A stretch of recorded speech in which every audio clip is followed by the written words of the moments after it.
We're good. My screen went off. Oh, there we are. Takes a second. That's why I just let you be in charge, buddy. I don't even know why I try. Yeah, I don't know either. Ladies and gentlemen, the Rob Brown Show's on your radio. This is ESPN Upstate. Hello, Upstate South Carolina. Hello, America. Hello, world. Great to be back with you again. I am Rob Brown. What's happening out there across the beautiful upstate of South Carolina, ladies and gentlemen? The Rob Brown Show goes now. Let's get into it. A lot of stuff to get to today on the show. The Olympics going on. Lonzo and I right now are watching a replay of the heated, pardon the pun, curling match between Sweden and the United States. Currently in the eighth end, the Americans are down 6-4 in this one, but they do have the hammer and in a decent spot to potentially pick up a couple. At one point down 5-1, we're able to come back, get it to 5-4. Sweden picked up one in the seventh, and now the Americans are working on finding a couple of points here in the eighth end. They certainly do not want to transfer the last shot over to Sweden when it's crunch time and Sweden's hanging on to a lead. Fourth end or fifth end, I don't remember. Sweden actually stole a couple of points while we were sitting with the hammer, and that's made life a little bit more difficult for John Schuster and the boys. Best thing, I had a buddy of mine text me when this match started because obviously we like curling now. And he said, these guys look like they'd just be fun to hang out and get a beer with. I think that's why they're curlers, right? Like if you're the type of dude that's fun to hang out and get a beer with and also an Olympian, curling's the direction that you take it, right? Well, let's face it, as far as looks go, I fit in better with them than you do. Just want to point that out. I could hang with them and it wouldn't look out of place. I don't know. I got a half-ass beard and a beer belly.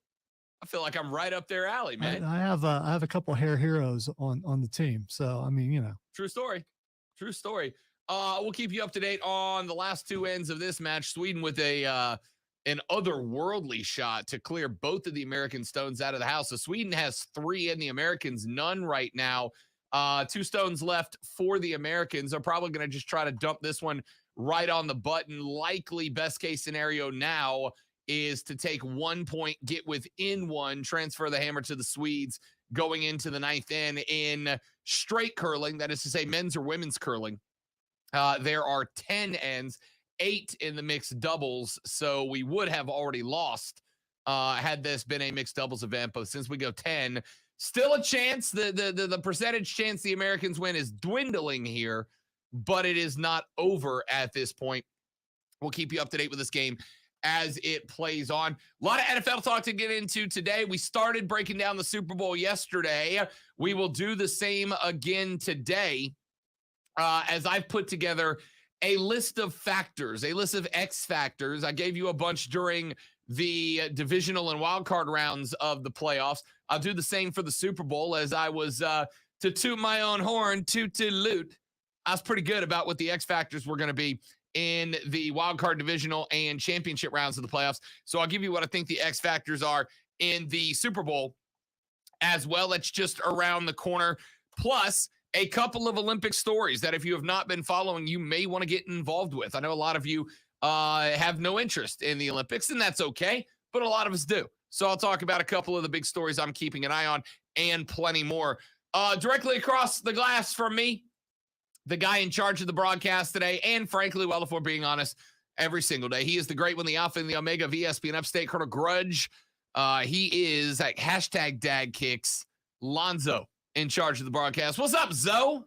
I'm over here trying to figure this Facebook out. Why'd you turn into country Bill Clinton there?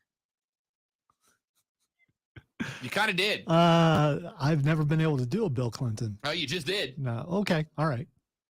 Maybe as I get older, that's who. Well, no. Don't want that to happen. Don't want that to happen in many ways. Texas says, Rob, whatever you do today, don't ask Lonzo any challenging questions. Yeah, He's off his game. It was a rough day. Did you stumped by Vince today? I'm not. Yeah, I'm not. It's just things that probably yesterday and tomorrow I could have. Yeah. But hey, we all today, got our days. Yeah.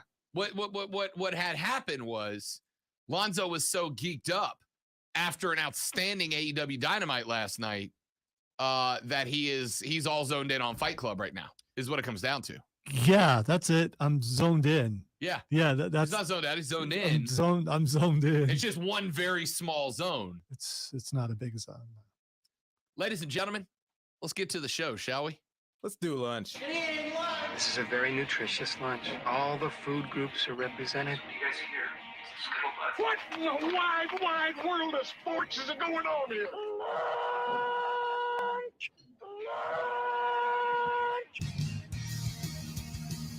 So the Americans surrender a point at the end of the 8th end to the Swedes. They now trail 8-7. Listen, I already know this match is over. I honestly, though, I got to tell you, Lonzo, you may have noticed a complete absence of Rob Brown from social media last night. Rob Brown was unable to be around a television today. And because of that, Rob Brown avoided social media like the plague last night because I knew AEW was going to have some spoilers in it I wouldn't want to see till I could watch. There were some Olympic events early in the evening that I was not going to be able to watch, although I did, Zoe, get up this morning at 7:45 a.m., which for those of you that are asking, yeah, that is well before I ordinarily get up. I like my job. Get off me. Got up at 7:45 this morning to watch Team USA men's hockey play Team Team China. There are like 7 people born in China on that team. The rest of the names on Team China, Lonzo, let me read you the names of the players on the Chinese hockey team. And I want to see if you think that this is legit or not, right? We've heard of athletes that have dual citizenship, right? Mom's Irish and dad's British, or mom's Japanese and dad's Canadian. And so they're residents of both, and they have to pick one country or the other to perform for. Here are the names, Lonzo, of Team China hockey. Jeremy Smith, Paris O'Brien, Brandon Yip, Spencer and Parker Fu, Luke Lockhart, Corey Kane, Tyler Wong, Zach Yen, Jake Chelios, Ryan Sproul, Dennis Ospovov, Jason Fram, Ethan Werrick, and Tyler Schultz. Is that not the most listen, I'm not trying to generalize here. I'm not trying to come across as anything other than genuine, but I got to tell you, Team China's hockey team is Team North America and a couple guys from China. How do we feel about that? Yeah, there's some names in there that sounded Chinese, at least the last name. There's a Yen in there. And I think Yip is Korean, but you get the point. Tyler Wong, Zach Yen, and that's fine. There's a couple of guys that are born and raised in China on that list. But I gotta suspect that Jeremy Smith and Paris O'Brien and Luke Lockhart and Corey Kane and Jason Fram and Ty Schultz. Oh, and by the way, you may have responded to one name on that list, that name being Jake Chelios. Jake Chelios is the son of former Detroit Red Wings great Chris Chelios, who is very from Michigan. He's as from Michigan as you can be. Born in, Deerbrook, Michigan? Probably Dearborn. That's it, Dearborn, yes. Michigan. I think you just wanted to see if I knew a town in Michigan. No, I knew it was Deer something. Okay. I just looked at this last night, and I'm only saying this because to me it's still Deer something. Yeah, but I get it. I'm in a group text with a bunch of buddies. I got multiple group texts going on, and one of them is my hockey buddies. And my hockey buddies last night were like, "Dude, look at this roster, right? You got guys from Canada, you got guys from Michigan, Minnesota. Eh? I'm sure no money was involved in this, and this all has to do with heritage. All of them play on a team called the Red Rockets and I can't remember the name because it's a Russian name, but it's the KHL. It's like Kolinov Hockey League or something like that. It's a Russian hockey league where China effectively sponsors a team that plays in the KHL. They have all these guys, and basically what they've done is they moved to China to become members of this hockey team, but then all of them got Chinese citizenship and now represent Team China on the hockey. Granted, we beat them 6-0, right? So at the end of the day, you got what you asked for. Now, I don't care when somebody who has a genuine link between two countries plays for the other country, right? How far back though? How far back are we going? I'd say a generation or two, probably. So my great granddad got off the boat from Ireland, so I'm playing for Ireland. 3 generations is a yes, 4 is a no. I probably look at it like Eileen Gu, right? She's the one that's a 17-year-old going to Stanford. Dad is Chinese. He's like a 98 degree earning professor at Stanford. That's where she's going. IQ of 1,000, and also a damn good snowboarder. Grew up in San Francisco, grew up in California, but every summer she goes to China because the rest of her family is from China, is in China, and she elected to represent Team China in the Olympics and did so because she believes, and I think fairly, that there is obviously underrepresentation of women in athletics in China, and considering her stature of being soon to be a multi-time gold medalist in her first run at 17 years of age, believes if I can go there, if I can represent Team China and win some golds, perhaps I will elevate women's sports in a country that doesn't really elevate women's sports. I got no problem with that at all. None at all. But if you're Jake Chelios, born in Dearborn, Michigan, your dad, Chris Chelios, a 2-time Olympian for Team USA, and you went there solely because you weren't good enough to make the American roster and they paid you money for it, even Rob Brown, Liberob, the woke, bleeding heart that I am, even I look at that and go, come on, dog, for real? Like, if you win a gold medal, which they won't, but if you win a gold medal, are you going to be cool standing on that podium and listening to the Chinese national anthem while the American team looks at you like, all right, cool. Granted, you're not going to, because almost every guy on that roster is there because they weren't good enough to make Team Canada or Team USA. But even bleeding heart Liberob is looking at that going, not a fan. So if you did one of these genealogy tests just because, you wanted to know, and you found out that you were, your family's from Luxembourg, and you have the opportunity to play for Luxembourg in something, and there's also money involved, you're not going to Luxembourg and doing that. No, I mean, look, my family. I'm not. I'm just curious. I can directly. In fact, one of my aunts or cousins or somebody did this a number of years ago.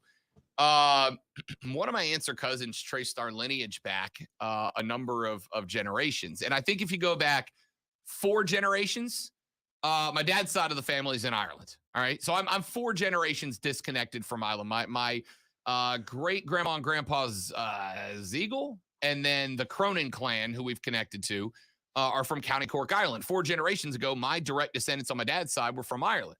If I didn't make Team USA, and there is a guy, by the way, that snowboarded for Team Ireland. He's one of the 8 representatives they have at the Olympics.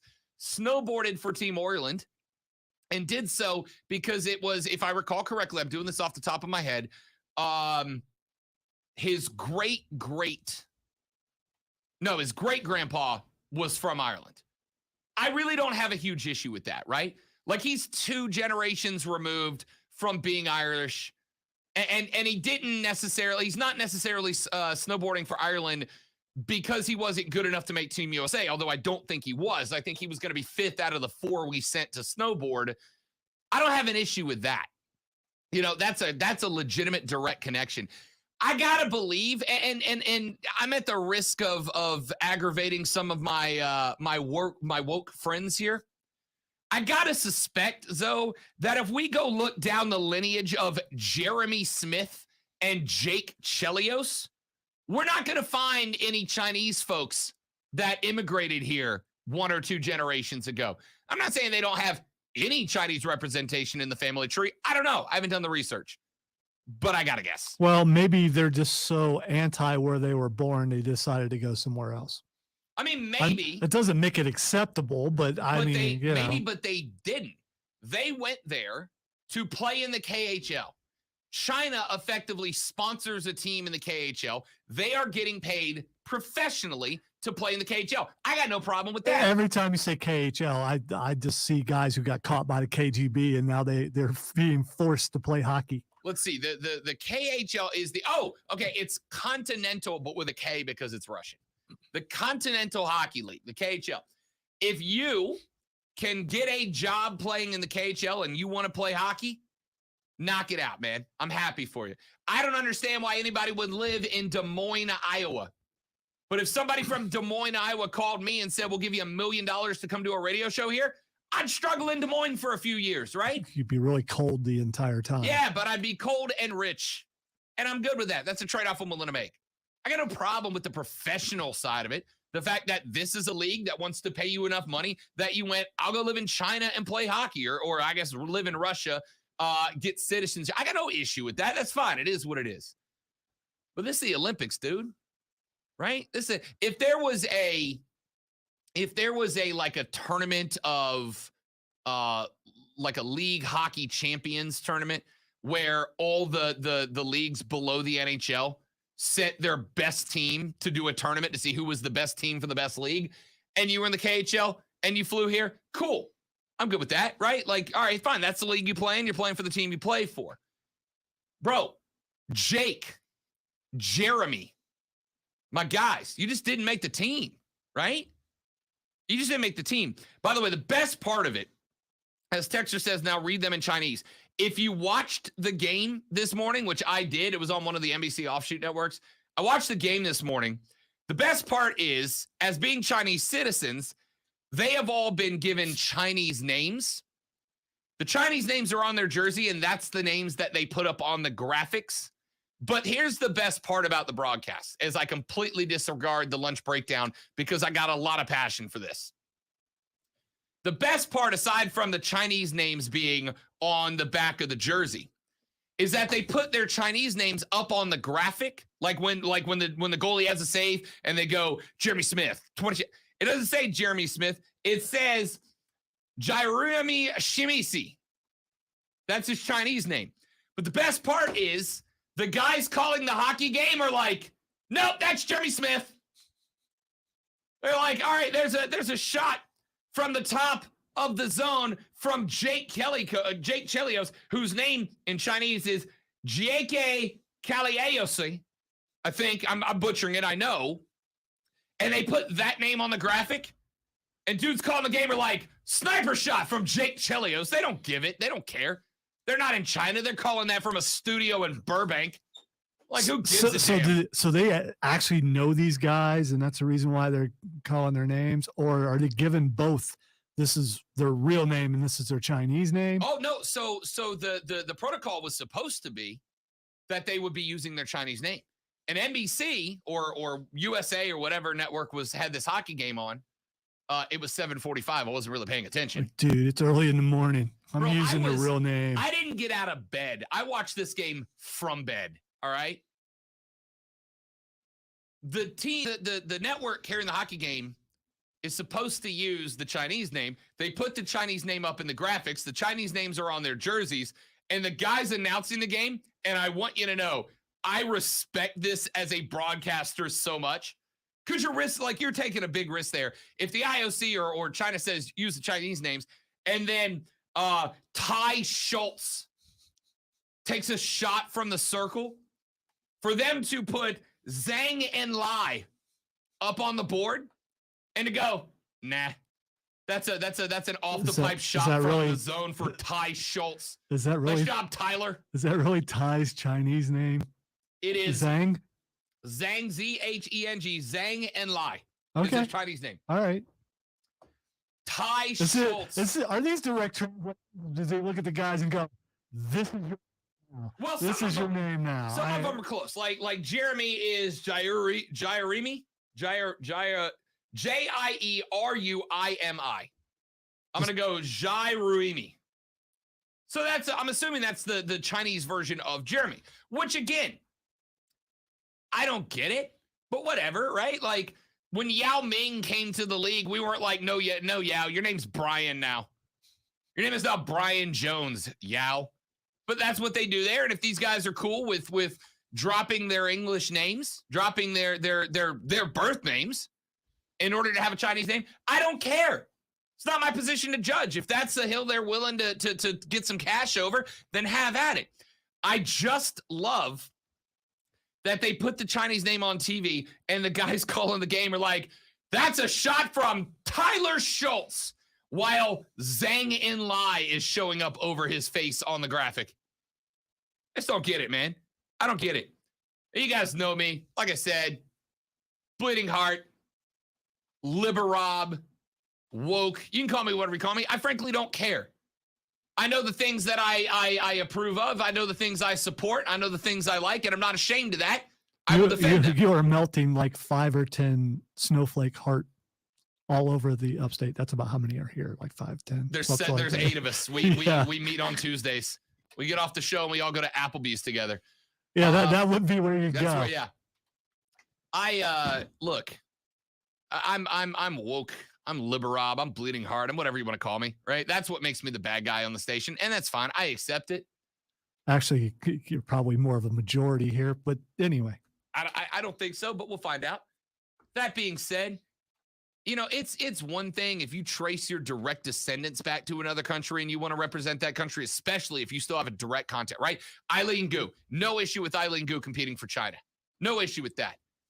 Literally her family, her entire extended family lives in Beijing. She's there every summer, all 17 years. I got no problem with that. But Jeremy Smith, we need to talk, my guy. We need to talk. Let's take a break. Back after this. Lunch breakdown next on The Rob Brown Show, ESPN Upstate.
What's up, Alex? Cool. Let's see. Thank you, Benjamin. And Steven Don't be spoiling, man, because you know Rob ain't even started watching it yet. So, but you're right.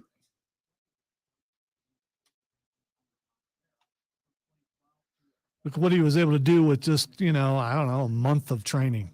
What could he have done if he had stayed? Well, he probably would have died. But,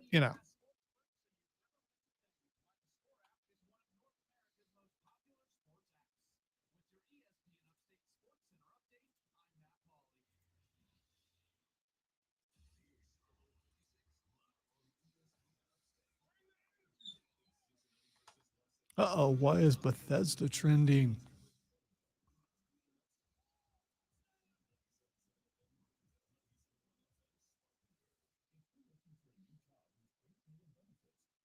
Yeah, that was really cool. It was.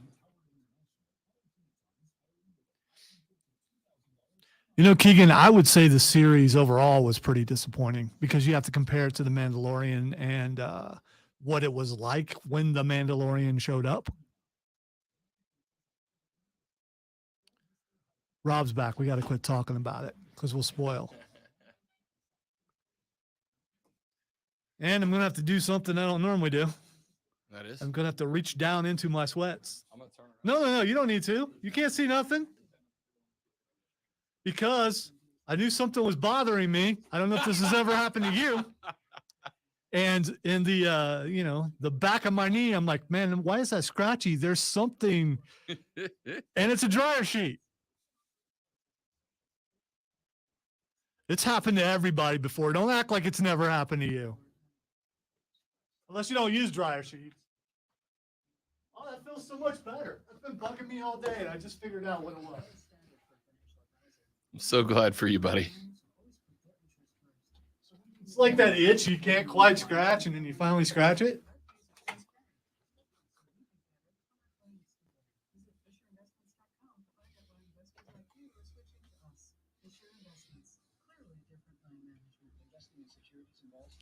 Let's hope so, Keegan.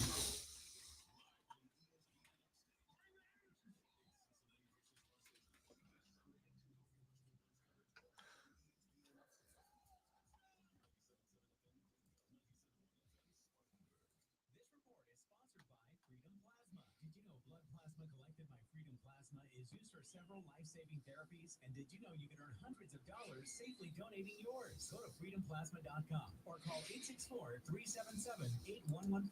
Start earning cash and saving lives. Text us anytime.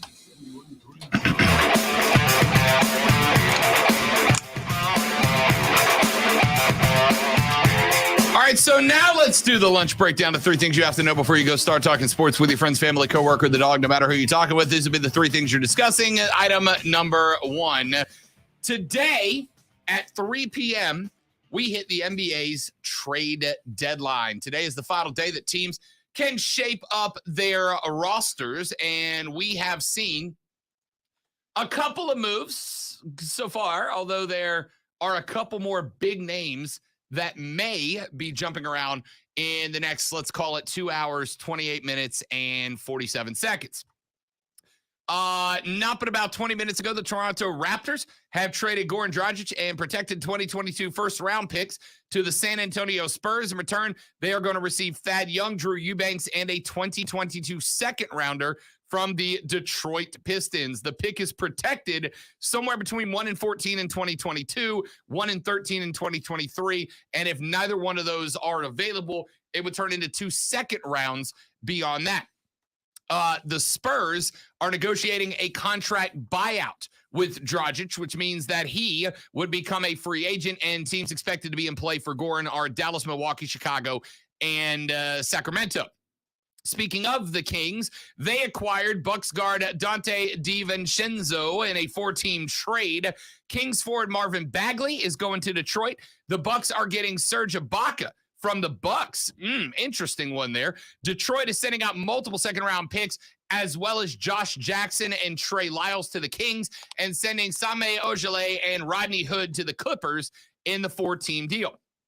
Tim McMahon of ESPN reports that the Mavericks initially were in the hunt for Goran Dragic, and a package of draft picks were to be put together but that fell through, and now Dallas will try to sign him as a free agent. They also have serious interest in trading Kristaps Porzingis to the Raptors. Man, I remember when Porzingis was with the Knicks, and we all thought that dude was going to end up lighting the world on fire. And he was never bad with the Knicks. The Knicks were bad, but I'm afraid he wasted his prime hanging out in New York just a little too long, unfortunately. Because when he went to Dallas, you thought he and Luka, what a pairing that would be. Yeah. And nothing's really come good of it. initial run, but it's just been very vanilla this year. No doubt about it.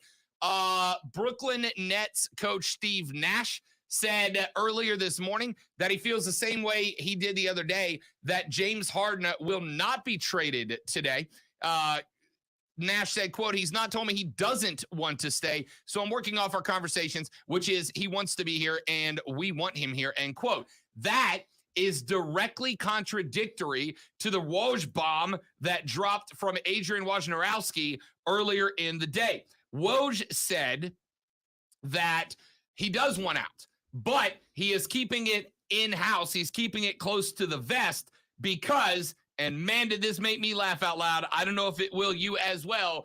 James Harden is afraid of the blowback that he will receive if for the second time he shows up, makes heavy demands of a franchise that invested a ton in him, and sabotages their season to get out. That being said, the Nets have sucked the last couple of weeks. They have got more L's than I've seen out of them in a hot minute. And James Harden has shown a remarkable lack of effort in those games, so much that even I, who avoids conflict like the plague, is not afraid to call out James Harden for just how much of a saboteur he has been for the team that was expected to have the best odds in Vegas to win the NBA championship. He has a scapegoat, though. He has a scapegoat. He can blame it on a certain player who is only there for half the time and say he was sold a bill of goods, that this was going to be the group and the group is not there. I'm not saying it's right, but I'm saying he can and probably will use that as a reason to get out if he gets out. Oh, I have no doubt that he will, right? I have no doubt that he will. He'll put it on, well, you know, the whole thing with Kyrie really hurt us. Me and KD couldn't function together because our roles are too say. He'll come up with something. Yeah, he can't handle flat earth and burner accounts anymore. At the same time, yeah. He's got to go. Just too much. I would love James Harden to say there's too much drama with those guys, right? Definition of irony. If I stay here one more moment, I'm going to pull my beard out. But Woj tweeted out that James Harden does want to be traded and wants to be traded to the Philadelphia 76ers specifically. According to Woj, he has so far resisted making a formal request, quote, out of the fear of the public backlash that would come with asking out of a second franchise in consecutive seasons, end quote. Woj is saying that Harden is hopeful Sixers president of basketball operations Daryl Morey will secure a trade today, but Morey and Nets GM Sean Marks have yet to engage in serious dialogue on a deal. The question is whether, Morey has really stood up to Ben Simmons, right? Ben Simmons has wanted out of Philly for a couple of seasons now, and to the point that he was willing to just sit this year. Morey has effectively said, no, we won't pay you and we won't trade you. You show up and you play on the contract you signed, or you don't get paid. It's your call, frankly. Is this enough to send Simmons out of Philly, send him up to Brooklyn, add a piece there, and get James Harden? We will see. Rumors also coming out that Russell Westbrook, for the LA Lakers is on the trade block. There has been no secret that Russell Westbrook has been, not great for the LA Lakers as of late. And the rumor coming out right now is that Westbrook may very well be on the trade block for the LA Lakers. In fact, the reports are right now that the Lakers are looking at guards Alec Burks and Dennis Schroeder from Boston to potentially make a move. We will see how that plays out as the trade deadline is under 2.5 hours from now. 2.5 hours. We'll see how that plays out. When we come back here in just a minute, item number 2 on the lunch breakdown, I want to make a segment out of it as well, because I have 2 NFL stories that I think I'm going to mash next to each other. Number 1 there has been a dramatic slowdown in the number of fans of the National Football League. And a research crew did a survey where they asked a few thousand people across the country, are you a bigger fan or lesser of a fan of the NFL than you were years ago, and why? And there's a very interesting answer that I'm intrigued to get your opinion about.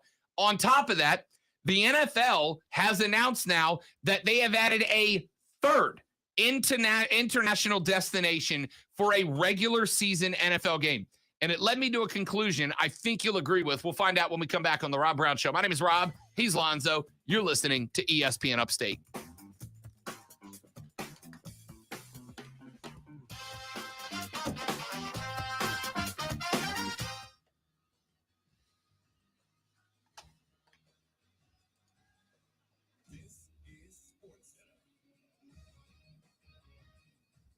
I'm Christine Lisi. As the 3 Eastern NBA trade deadline approaches, ESPN's Adrian Wojnarowski is reporting a 4-team deal. The Bucks acquire Serge Ibaka from the Clippers. Milwaukee's sending Dante DiVincenzo to the Kings, and Marvin Bagley III going to the Pistons. Woj also reports Nets guard James Harden wants to be traded to the 76ers, won't formally make that request. He's concerned about the public backlash that would come with asking out of a second franchise in consecutive seasons. Harden's hoping a deal can get done today, but Philly president of basketball ops Daryl Morey and Brooklyn GM Sean Marks have yet to engage in serious dialogue about a deal. Harden out again tonight because of hamstring tightness. NHL, the Oilers fired coach Dave Tippett after a strong start to the season. Edmonton's been slumping since early December. Jay Woodcroft, the coach of the Oilers' AHL affiliate, takes over behind Edmonton's bench. Ba-da-dum, ba-da-dum.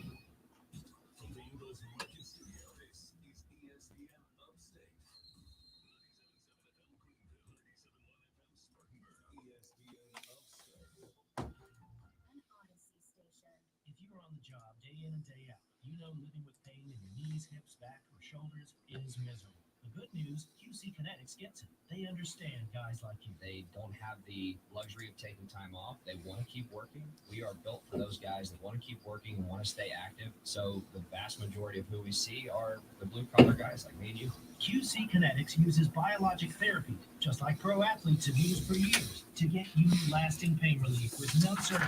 I want you to continue working. I want you to continue exercising. The joints are made to be moved. Treatments at QC Kinetics are fast and non-invasive. It's not a lot of time commitment on your part. There is no downtime or recovery time. You don't need short-term disability with what we do. We want to keep you active. Call QC Kinetics now to set up your free, no-obligation consultation. Learn how you can get real pain relief and stay on the job. QC Kinetics, 864-448-3772. We might do this later. There's a tweet that's gone viral that says, show your age by saying a few lines from an old commercial you recall. If I asked you to show your age by reciting a phrase from an old commercial you could recall, what would you go with? Do you want me to do it now, or do you want to wait till later? Because Yeah, you we can know, wait till later. because something popped right in there. So Me too. I had one that immediately jumped out to which me. I saw on Twitter. The one I put up? Which I know that commercial, but mine goes a whole lot further back. So.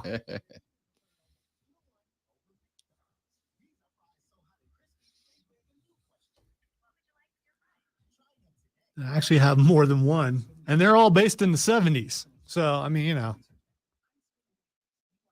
don't know if they're regional, though. One is not, though.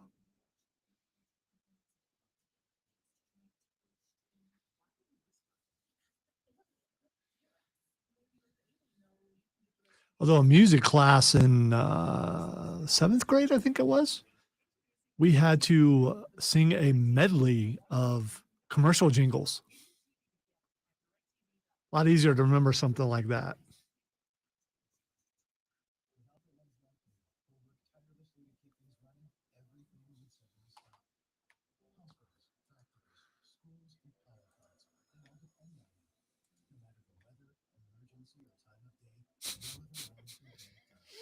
The age that I feel. I was just followed by Liberob.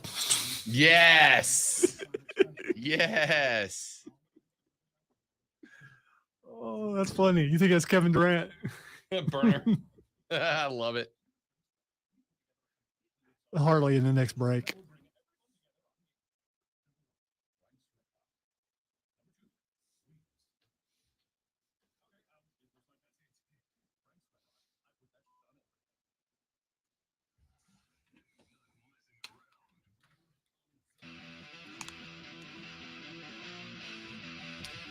All right, second item on the lunch breakdown as we do an extended version. There are two stories that came out about the National Football League in the last couple of days, one of which I want to get your opinion on. The other of which I am going to tell you I think is a direct correlation, but we'll see. The fandom of the National Football League has slowed down. It still grows, right? Viewership is still going up, but the overall fandom has slowed down. The LA Times, via SurveyMonkey, which is a site where basically you can go and design web-based surveys and send them to your database, etc., did a survey where they asked self-professed NFL fans how they feel about the league in different circumstances and situations. First and foremost, and what I think the league is going to take away from this more than anything else, is that the NFL remains wildly popular. That is not up for dispute. According to the LA Times and the SurveyMonkey, as of right now, more than half of American adults proclaim themselves to be NFL fans. All right? Over half of Americans say that they are NFL fans. 15% of those that responded, of the 47-ish% that said they are not NFL fans, 15% of those said they will still be watching the Super Bowl on Sunday, even though it's not necessarily about the football, it's just about the social aspect of it. So you're looking at the ballpark of 56-ish%, 57% of Americans will be tuned into one game, one event on Sunday. About 1/3, however, of those surveyed nationwide, about 1/3 of those, according to the LA Times, say that they are less of a football fan than they were 5 years ago. 1 out of every 3 said that they are less of a fan now than they were 5 years ago. 1 in 8 said that they are a bigger fan than they are now. So, still to say they are still fans, but maybe not quite as tuned in to the reason, for whatever reason. Well, the LA Times and SurveyMonkey then wanted to take it one step further and see if they could figure out why this was happening. What is the reason that fans are lesser of a fan? And they had a bunch of different responses. Some said it's been too time consuming.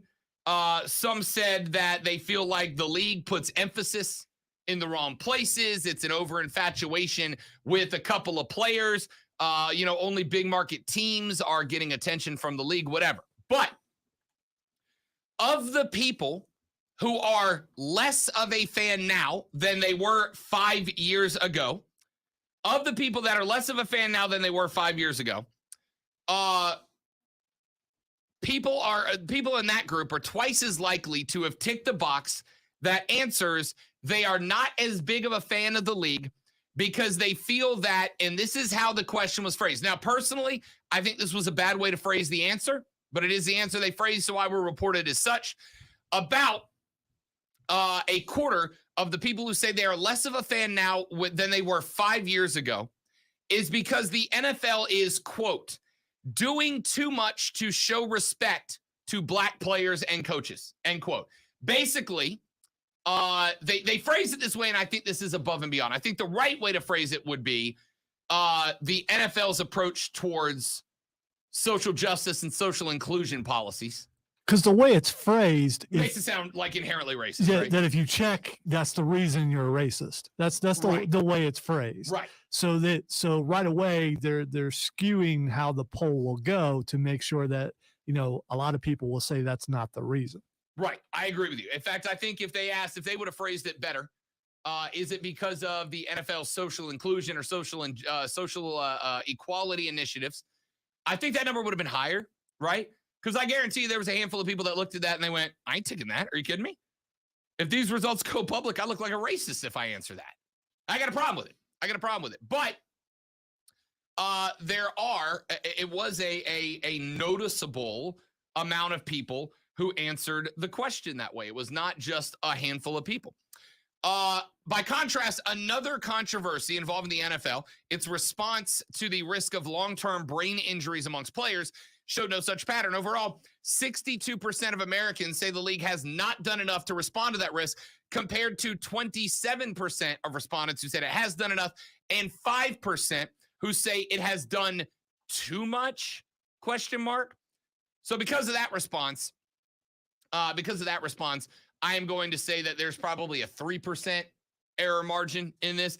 I'm sure that those people had a reason, something like, well, if you're at a point where you touch the quarterback and it's pass interference, they've done too much. And I get that, right? I get that. The group who say they are now lesser fans, and this is one of those times. I know we do our best to keep politics out of sports, but sometimes they overlap. I've told you it's not a perfect Venn diagram, or it's not a perfect circle, perfect vacuum. It's a Venn diagram. Of the group that say they are now lesser fans, disproportionately Republican. Nearly half of those who identified themselves as Republicans or independents who leaned to the GOP said their interest as fans had declined over the last 5 years. By comparison, less than a quarter of those who identified as Democrats and independents who leaned Democrat said that they were less of a fan. Republicans were also significantly more likely to express disapproval of the league's efforts towards social inclusion and equality amongst adults nationwide. 22% said they thought the NFL was doing too much in terms of racial inclusion, but the numbers skew among political lines. Among Republicans and Republican-leaning independents, that number was 45%. So almost half of those who identified as a Republican said the league does too much in terms of social messaging. Only 5% of Democrats and Democratic-leaning independents took that view. Amongst Democrats, 57% said the league was still not doing enough to show respect for black players. Only 9% of Republicans shared that similar view. A similarly large racial gap showed itself when the poll asked people about the Rooney Rule. The rule does not appear to have achieved its goal. That's what the Brian Flores lawsuit is all about. Despite the fact about the rule's effectiveness, the poll found that Americans approve of it about 2-1. Black Americans favor it by 80%. Republicans, however, were widely split. 42% of them said they approved of the rule. 52% said they disapprove of the rule, which leaves about 6% who said they did not have an opinion either way. It's interesting to me. And it's interesting because it almost kind of feels, Lonzo, like despite efforts to keep politics out of sports, the league's kind of in a no-win spot here, because if they do try to make a push towards racial inclusion and equality or whatever you want to label it as, over half of Democrats, well over half of Democrats, say that they have a positive view of that, and about 22% of Republicans they do. If you flip the script and you got rid of all push towards social equality within the National Football League, I assume those numbers would flip-flop, right? You'd end up with about 80% plus of Republicans say they approve of the way it's being handled, and you'd have about 80% of Democrats who say that they are not on board. They are going to be lesser of a fan of that. I find it interesting because I think we've kind of worked ourselves societally into a position, Zoe, where it's really, for the NBA, for the NFL, for MLB, it's kind of a no-win scenario because you have to pick which side you're on. Are you on the side with Democrats who are going to be less of a fan if you don't do anything, or on the side of the Republicans who are going to be less of a fan if you do? Or you go no tolerance and say you're not doing any of that stuff, and I guess you could say that's leaning Republican. Is it though? Yes. If you don't do anything, Democrats are going to say by not doing anything, you are actually hurting. I think the bigger question for me, because none of this is a surprise, and things are skewed a certain way to make one side look worse than the other, and that's fine. That's politics and how that works.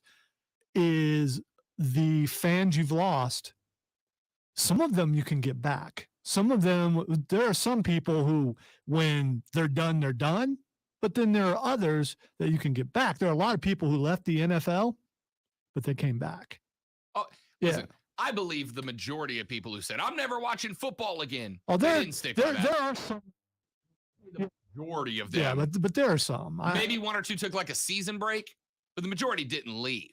But there are people who are. The league, however, I think has a plan to replace them. And I'll tell you what it is when we come back. I'm Rob. He's Lonzo. This is ESPN Upstate.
Download the Odyssey app and listen to ESPN Upstate and all the sports, news, music, and podcasts. You make sure you and your people do everything possible to see that it is true. All in one place. It's the Odyssey app for ESPN Upstate. Odyssey is your new home for all the audio that matters to you. Download the Odyssey app today. All the sports you love. Baseball, get more back to normal. And listen to ESPN Upstate. Whether it's a bad kick, nagging back pain, or a hip that has you howling, nothing matters more than getting you back to feeling your best. As South Carolina's most preferred orthopedic provider and official team doctors for the Gamecocks and Tigers, Prisma Health provides all the care you need. With more expertise, more technology, and more locations closer to you, we're doing even more to help you be your healthiest you. Prisma Health, the orthopedic experts. What's up, man? Have you wanted to speak a new language but thought it'd be too difficult or Hey. take too much time? Hey. Babbel. In just 15 minutes a day, Babbel teaches you conversations that you will actually use. With 14 languages and lesson conferences As for travel, Bruce- business, relationships, and more. We're off the thing, so. Babbel. So you can say bad words if you want. Could you reach out to him and let him know not to leave his W-2 lying around? Upstate Deal on Golf is back and on sale now. I found a stack of them on the printer, and I'm going to destroy them. But it is considered sensitive information that he needs to not. Maybe he hit print and didn't realize it said 10 on it or something. Or maybe he hit print and couldn't figure out what printer it was on. Very well could have been. However, However, the dock center in the Jock Lounge was full. I mean, probably 6 or 7 of them. So If I see him, I will do that. I know I could send him a text also, but you know. I just wanted to report it. Okay. All right. I got you. I got you. Okay. Yes. Yes, it would be.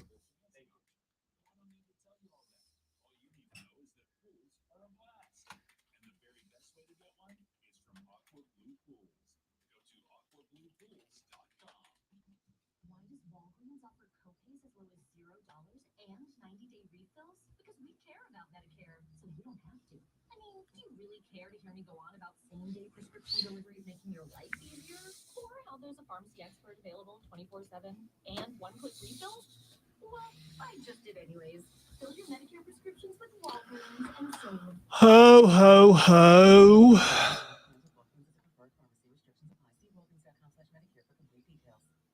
Saving at the Home Depot means you can do more for less. Like making your laundry and life easier with a Samsung laundry pair with steam technology that eliminates stains and reduces wrinkles and odors. Enjoy savings on top-rated appliances online, in-store, or on the Home Depot app. The Home Depot, how doers get more done. U.S. only while supplies last. Valid February 10th through March 2nd, 2022. Free delivery applies to orders of $396 or more. Dispensing real, unfiltered sports talk every weekday noon to 3. This is the Rob Brown Did you just shush somebody? All right, ladies and gentlemen, we are back on the Rob Brown Show at ESPN Upstate. Real quick, I told you in the last segment, the NFL, I think, has a problem. I think they're in a no-win situation. I think no matter what they decide to do in regardment, here's the text. People watch sports for entertainment and to get away from the politics, not to have issues continue to be shoved down our throats by CNN, ESPN. Again, you realize the other side of the coin. The other half of America says, if you aren't saying something, you're complicit in the problem, right? That's the point I'm making. The NFL's in a no-win situation. So how do they plan on trying? I'll tell you when we come back on Rob Brown Show and ESPN Upstate.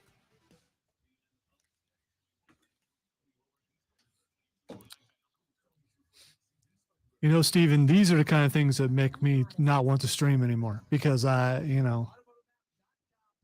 nothing bad was said. Yeah, I don't think anything bad was said. I mean, just I did tell Chris he could say dirty words since we were off the stream. I'm glad he did. well, even if he did, it's not regulated. True story. True story. Whether I agree with the language or not.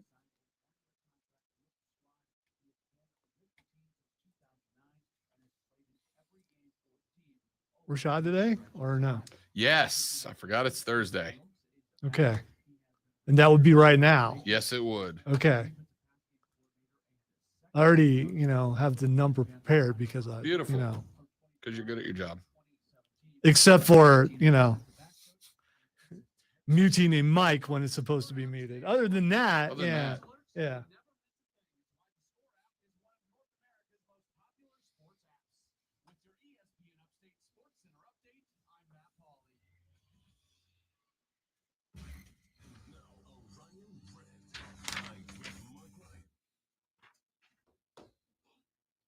Let me turn that down while I make a phone call.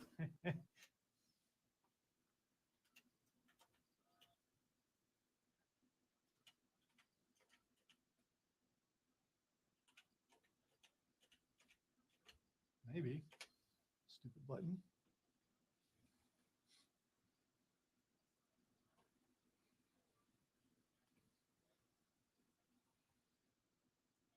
Hi, I can speak to Rashad, please.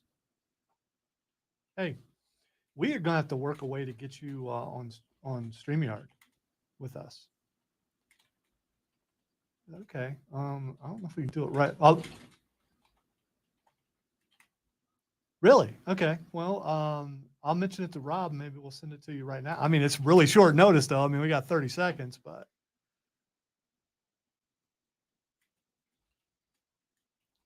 Well, he's listening to the conversation, so he could send you a link real quick. I mean, I can try. Does he want it to his Facebook?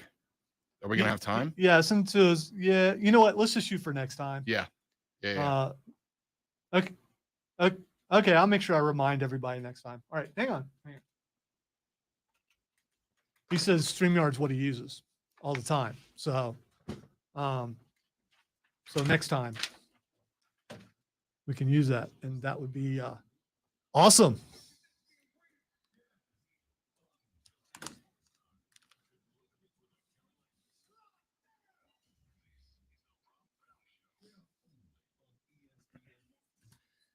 Texter just said, you know how a while back you said, if I'm not your cup of tea, don't listen? Well, you got your wish, pal. Never again, Snowflake. So I just want to make sure.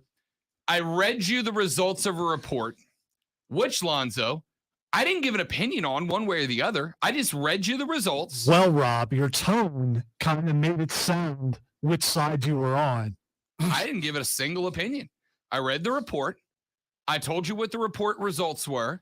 I gave you an opinion, and the only opinion I gave you was the NFL's in a no-win situation here, and now you're running away from me? Well, only one of us is melting here, big boy. Here's the thing that you need to look at. Well, he heard when you said not your cup of tea, and now did you say that today? Because I'm not sure you did. So that would have been. Past. I've said, look, not everybody's going to on my show. That's the point there. Yeah. That you have to listen multiple times in order to. So. Oh, I get what you're saying. Yeah. So they're still listening. Yeah. Yeah. Listen, I have said in the past, I'm not going to please everybody on my show is lighthearted. Yeah.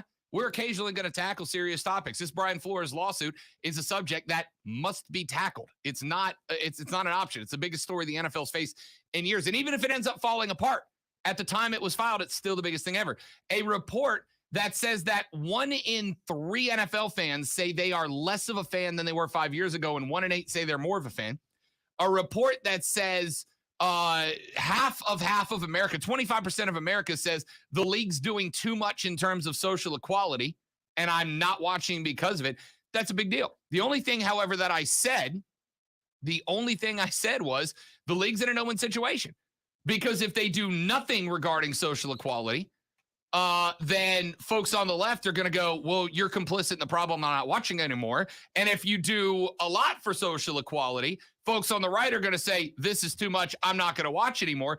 The league is in a lose-lose situation is the only opinion that I offered. And you're hitting me with the temper tantrum. I'm never listening anymore. And I disagree. I didn't even get controversial yet. And I disagree with the situation because it's still, my understanding, the most watched sport in the NFL, including what's coming up Sunday will be the most watched event in the world.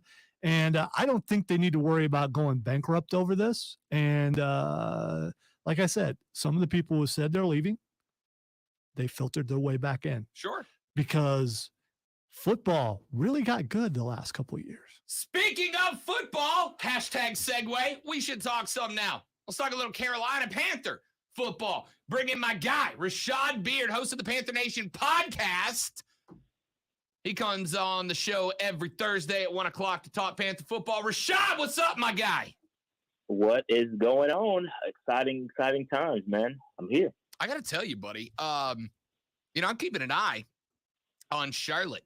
And I find myself in a situation because in the past 5 days, the Panthers had 3 assistant coaches, including the defensive backs coach, leave for lateral jobs with other teams. Spagnuolo Jr. left today to go to New York.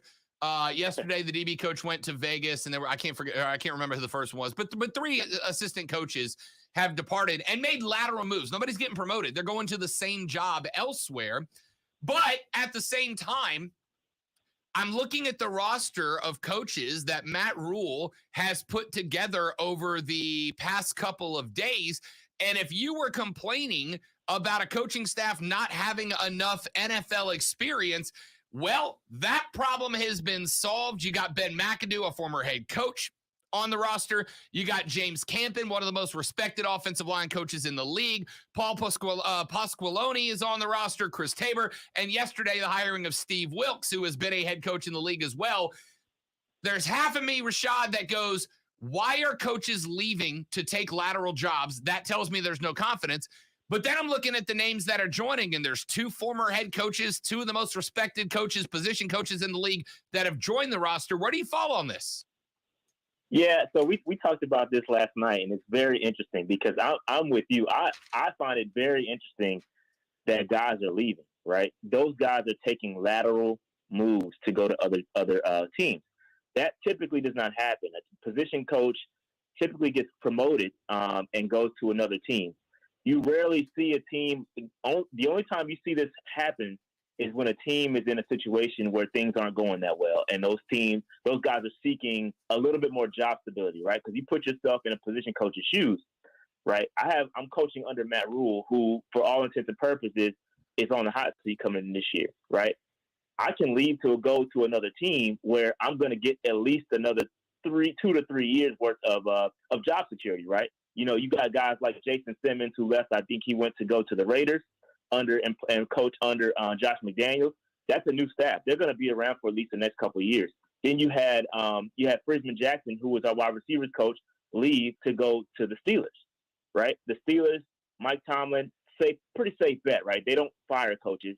I know Tomlin's been on the hot seat for, it's supposedly on the hot seat for a while here, but he does his thing. Tomlin isn't going anywhere.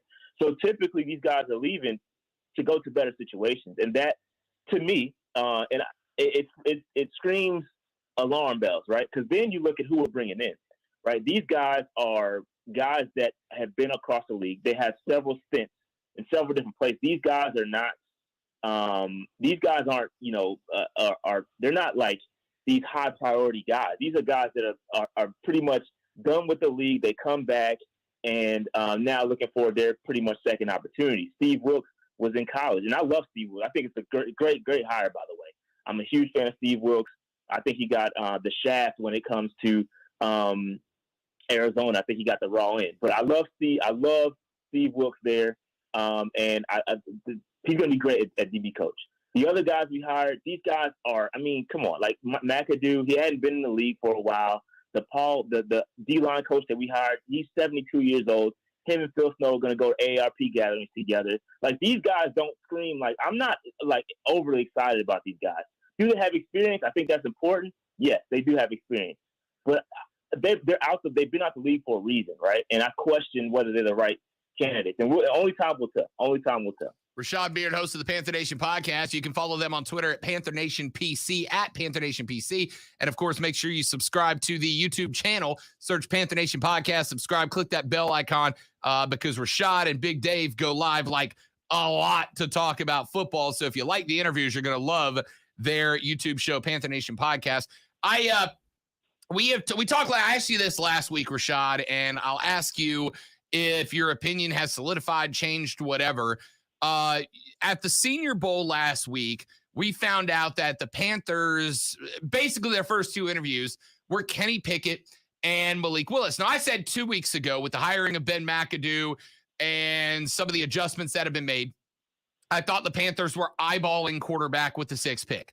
McAdoo got hired. I thought, well, that's a quarterback draft guy. That kind of solidifies that. Then when they went to the Senior Bowl and interviewed Willis and Pickett first, I thought, okay, that all but settles it at this point. Then we saw an ESPN mock draft. Now, it was not either of the two names, the two big names, the Mel Kiper level guys. It was, kind of an understudy, predicted Malik Willis at number 6. Earlier today, I saw Jason La Canfora of, I believe, NBC Sports. I could be wrong there, NFL, one of them. He now says that the reports going around the league are that the Panthers are very high on Kenny Pickett at number 6. A, have you come around on my theory that the Panthers are drafting a quarterback? And B, if so, which one of those two guys do you think it is? Yeah.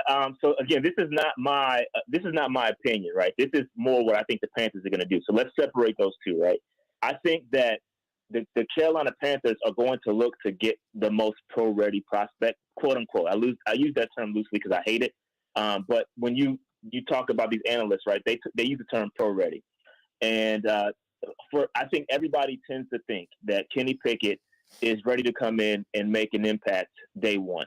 Everybody around the league says that Malik Willis is a guy that's going to need to sit. He needs the right system. Although I think the ceiling is higher for Malik Willis, he's going to need that time to develop into a quarterback, a starting caliber quarterback. So I think what the Panthers would do, and I'm with you on the McAdoo thing. If McAdoo says Kenny Pickett is the guy, I do think they will take a quarterback at 6. I've heard Fitterer say that he can create capital, draft capital, the round 2, round 3 picks without trading back. We'll have to see if that's true or not. But I do think that they're going to take a quarterback, and obviously they need to take one. The future isn't bright when it comes to quarterback. All the guys we have on our roster right now are all short term. There's no long-term answer right now, so it makes sense for the Carolina Panthers to take a quarterback. And I do think if they're going to take one, I think Matt Rule can't afford to take a. And this is not my opinion. This is just what is going around the league. I don't think Matt Rule can take a quote unquote project in Malik Willis. I think he's going to take the more pro ready quarterback, and that's going to be Kenny Pickett. And I do think that makes sense, for him to do that, because he doesn't have time to waste, right? He can't.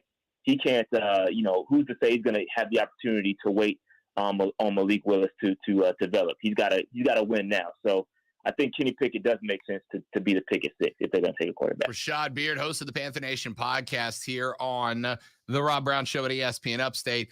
I've gone back and forth on those two guys, and obviously this is less Carolina Panthers, more draft, and I think it's because these two are the two names that are being talked about. To me, I think Kenny Pickett is more NFL draft ready.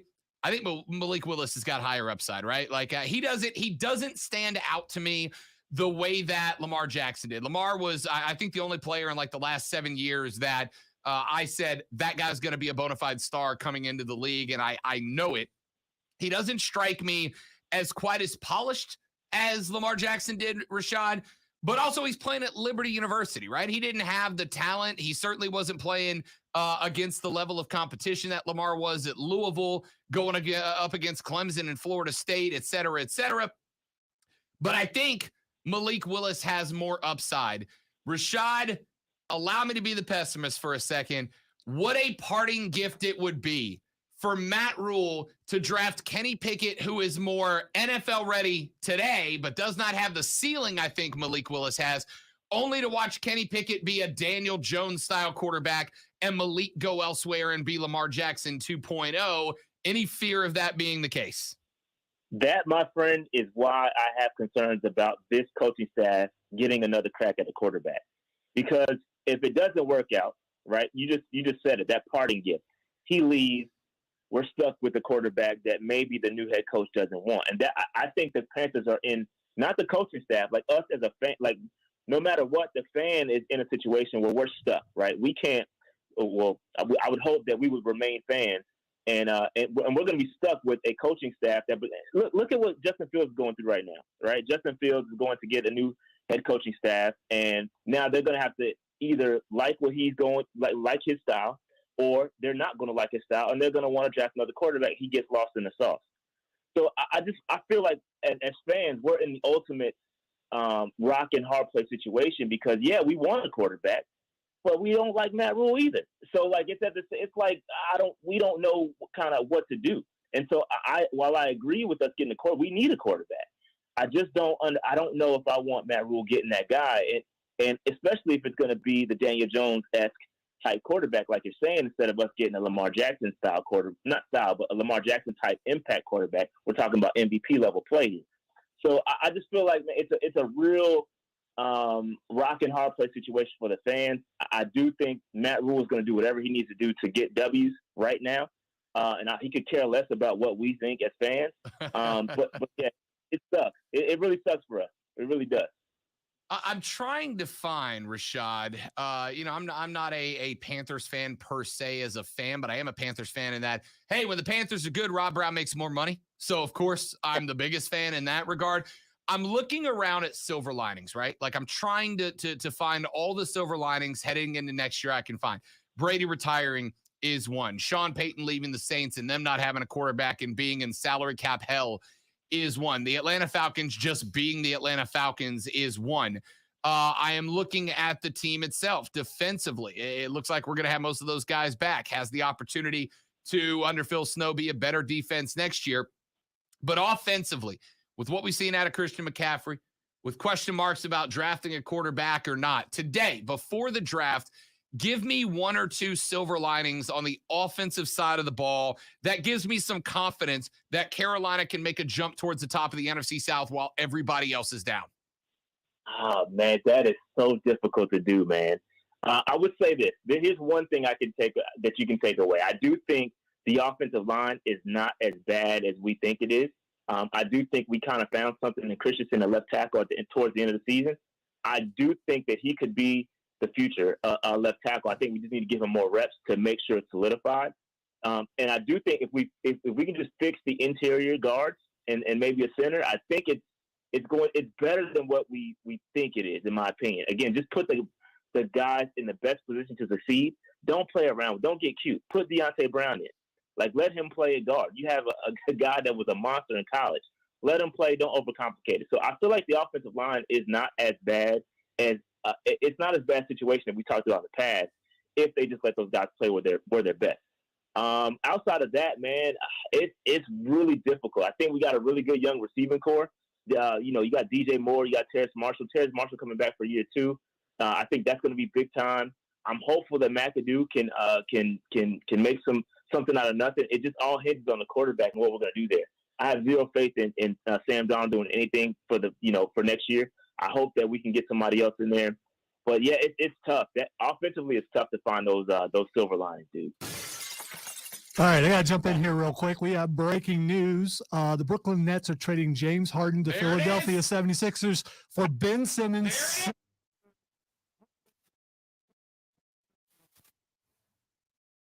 Sometimes Rob Brown knows what he's talking about.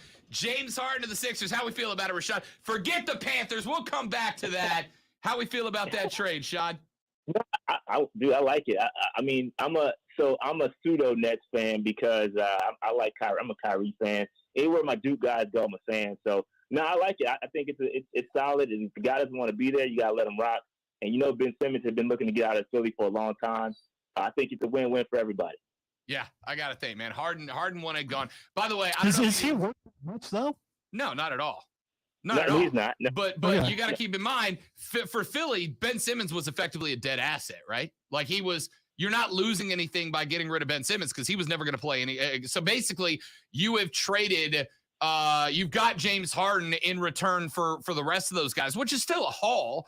But you got rid of Ben Simmons, who wasn't going to do anything anyway. I don't think there is a winner in this trade. I will say Daryl Morey in Philly, I thought Rashad was commendable for standing up to Ben Simmons like he did. But if you can grab James Harden in order to clear Simmons off the roster, that's a no-brainer. Yeah, no, I like it. I'm with it. I think it's, both sides get, those players that didn't want to be there, they get them off the roster and they can move on. There you go. Rashad Beard, noted NBA insider, joining us here on the Rob Brown Show. No, he's from the Panther Nation podcast. Follow them on Twitter at Panther Nation PC. Go to their YouTube page and search Panther Nation podcast. Subscribe, download, bell icon, notification, whatever you got to do. Make sure you're following because you're not going to get more comprehensive Panther coverage than Rashad and David Rhodes on the Panther Nation PC. Rashad, my guy, appreciate you coming by, big dog. Hey, man, appreciate that. Let's cheer for Sam Mills together tonight. Hopefully he gets into the Pro Football Hall of Fame. We can celebrate together. Love Sam. There's not much that's going to connect Saints and Panthers fans except for hate of the Atlanta Falcons and love of the Mighty Mouse inside linebacker Sam Mills. Love that guy. Yeah, keep pounding, man. It's my guy. Who dat, baby? That's Rashad Beard. We'll talk to you next week, fella. All right, man. Thanks, guys. Later on. That's Rashad Beard of the Panther Nation podcast. Let's take a break. We'll come back on the Rob Brown Show. Rob Alonzo, it's ESPN Upstate. QC.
why the Score app is one of North America's most popular sports apps. With your ESPN Upstate Sports Center update, I'm Matt Pauley. Here's Super Bowl 56 live on ESPN Upstate. It's Cincinnati versus Los Angeles this Sunday at 2 for Westwood One's coverage only on ESPN Upstate. 97.7 FM. Yeah, I mentioned that, Josh, that they also got Seth Curry. CM Punk tweeted, "Are you busy, Danhausen?" Teasing that is his tag team partner. But you had to like that team, right? Like you had to like that. Did I? Had to. Did I? You had to. Did I? That was fun. Was it? Yes. That is not even subjective. That was an objectively fun match. You are not. He brought out your favorite wrestler, and then he beat up your least favorite tag team. How was that not fun for you? Like literally, if you had to tailor the perfect CM Punk AEW match, if you asked me to write the match that I thought would make Lonzo happiest and involve Punk, it's exactly what I would have written down. Exactly. I will reserve my comments for 220. Fair enough.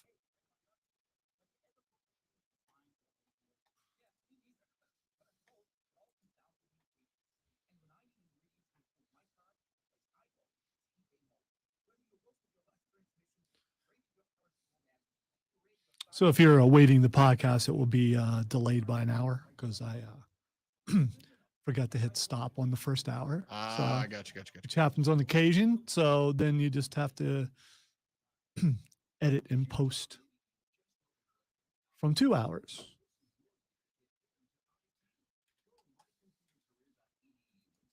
You know, and now I'm looking at it. No, I didn't.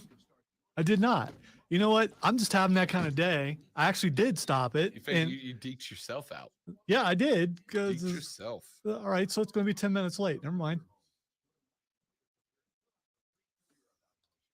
Wow.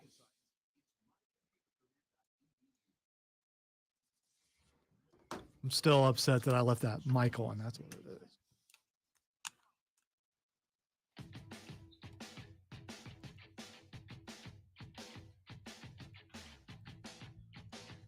Thanks to Rashad Beard of the Panther Nation podcast for joining us here on the Rob Brown Show on ESPN Upstate. He hangs out with us every Thursday. And if you missed it, don't you worry, because you can go to espnupstate.com, or to make your life even easier, get the Odyssey app, AUDACY. Download the Odyssey app. And when you do, click on the search function, find ESPN Upstate, heart it and make it a favorite. And right below that red heart, you're going to see my beautiful shining face. You can punch me right in the, don't punch, like tap. Love tap my face. Just love tap my face. All right? Love tap my face. And you're going to get to listen to every single hour that Lonzo and I do podcasted. Plus, every day we pull 2 or 3 or 4 or 5 or sometimes 6 highlight segments out of the show. So yeah, sometimes we have highlights. And we, edit them down, clean them up, shorten them up so you don't have to listen to 30 minutes. You can listen to it in 6 or 7. Right there on your phone. Go to Odyssey, get the Odyssey app, AUDACY, make ESPN Upstate a favorite, and then you can listen to me and Lonzo be good at our jobs all the time without ever a bad segment. It's just that simple, folks. It's just that simple. So we don't have a version where Rob just deletes everything that I say out of the entire thing. But, I don't. But that, if you request it. You know what I do? You know what one thing that is cool about those edited little things? For those of you that go, my God, Rob, you talk too long. We edit the silence out. So if no one's talking, it gets cut. We edit the silence out, which means, Lonzo, that a 45-minute segment takes 3.5 minutes when you listen to that version of it. And it also gives the appearance that Rob and I both are very decisive. Yeah. These guys talk quick. Wow. They know what they want to say. Go to the Odyssey app, AUDACY. You can also pull it straight off. Okay, I'm just checking. Yes, I did. You can also go to espnupstate.com. Right on the center of the page, there's a button that says podcast. Click on it. It's all available there as well. Let's see. I've teased this a couple times. I better get to it now while I got a few minutes. Told you about the study at the end of the last hour that the LA Times did, said there's a significant number of Americans, 1 in 3 football fans, say they are less of an NFL fan now than they were 5 years ago. 1 in 8 said they are more of a fan now than they were 5 years ago. Meaning that while the NFL is not necessarily losing viewership, in fact, the numbers over TV have been pretty consistent, they're not growing it the way that they traditionally like to either. Well, now the NFL, I think, is reaching a stage that I have for the last couple of years thought was going to be inevitable. And now I think it has reached that plateau. The National Football League, announced yesterday that next, 2024, I think, the NFL has added more destinations internationally to the regular season. The NFL announced yesterday that Munich, Germany, will now host a regular season game during the 2022 season, the first regular season game ever in Germany. They also announced that Frankfurt, Germany, will host future games as well. Roger Goodell said in a statement, quote, "We are very pleased to welcome Munich and Frankfurt to the NFL family and are excited to reward our fans in Germany for their passion by bringing them the spectacle of regular season NFL football. We look forward to staging our first game in Germany at FC Bayern Munich's fantastic stadium later this year and to exploring areas of broader collaboration with the Bundesliga," which of course is the German Tier 1 soccer league that features a couple of U.S. men's national team players, although that's a different discussion for a different time, which we can get into. But all of that being said, ladies and gentlemen, the NFL now having 2 games in Germany, a game in Germany this year, another one next year. So now we will have regular season games in London, in Mexico City, and in Munich, Germany this year. And they have obviously been added to the rotation moving forward. I told, well, not you guys because I wasn't here at the time, but I told a lot of you guys that have followed me for some time, when Shad Khan bought the Jacksonville Jaguars, I called the shot that within a decade, the Jaguars would be the first NFL team based internationally. And I got a lot of kickback. Rob, how and why? Well, why? Because money. And how? Well, the NFL would find a way. It may be that the Jags would play, the only NFL schedule where it's 3-3-3-3-3-3-1, right? Like 3 games at home, 3 on the road, 3 at home, 3 at the road, and schedule around them so that they wouldn't have to fly back and forth across the pond multiple times a season, or at least not not for more than a couple of times back and forth. The money's there. The opportunity's there. The fans are there. They played regular season games in Wembley, which is the one of the bigger stadiums in London. They played at the O2 Arena, which I believe is the biggest stadium in London. And the tickets have been good. They haven't been like 110,000 person sellouts, but they've been putting 70, 80,000 in the stands, primarily Brits who go, hey, let's go see what this is all about, right? Let's go see what this is about. There are fans and the more you send teams over there, you're going to start to have Brits that pick a team. And when you decide that you are going to give London the first international football team, obviously London's going to jump in hard on that fandom. And now you can sell out stadiums. This is not a matter of if to me. It is a matter of when to me. When does the trigger get pulled? But the NFL, I think, Lonzo, is looking at slightly improving television revenues. 1 in 3 fans saying that they are not as big of a fan now as they were 5 years ago. Knowing that they're in a no-win situation for growth because of that survey we stated earlier, and now have to start looking elsewhere to add more fans if they want to continue to add revenue. We are, Lonzo, I think probably 2 to 3, maybe 4 years away from changing it from the NFL to the IFL, and the NFL becomes the International Football League. See, I disagree. And here's the reason why. When you said Frankfurt, I started thinking they've had a team there before, and I looked it up, and yes, Frankfurt. It was a Frankfurt Galaxy in the Yes. World League of Football. In the Europa League, I The believe. World League of Football, or NFL Europe. NFL uh, Europe, NFL NFL Europe. Europa. NFL Europe wasn't successful. I mean, we did get like Kurt Warner out of that, and some probably some other players who were able to go play over there and then come back. But at the same time, it wasn't successful back in the 90s. Why would it be successful now? 2 reasons. Number one, the NFL was not the global monster that it is now, right? Think about the things that weren't successful in the 90s that would be now because of social media, because of internet reach, because of streaming, et cetera, et cetera. Number two, guys who played in NFL Europa, guys who played in NFL Europe, weren't good enough to play in the NFL, right? That's a minor league system.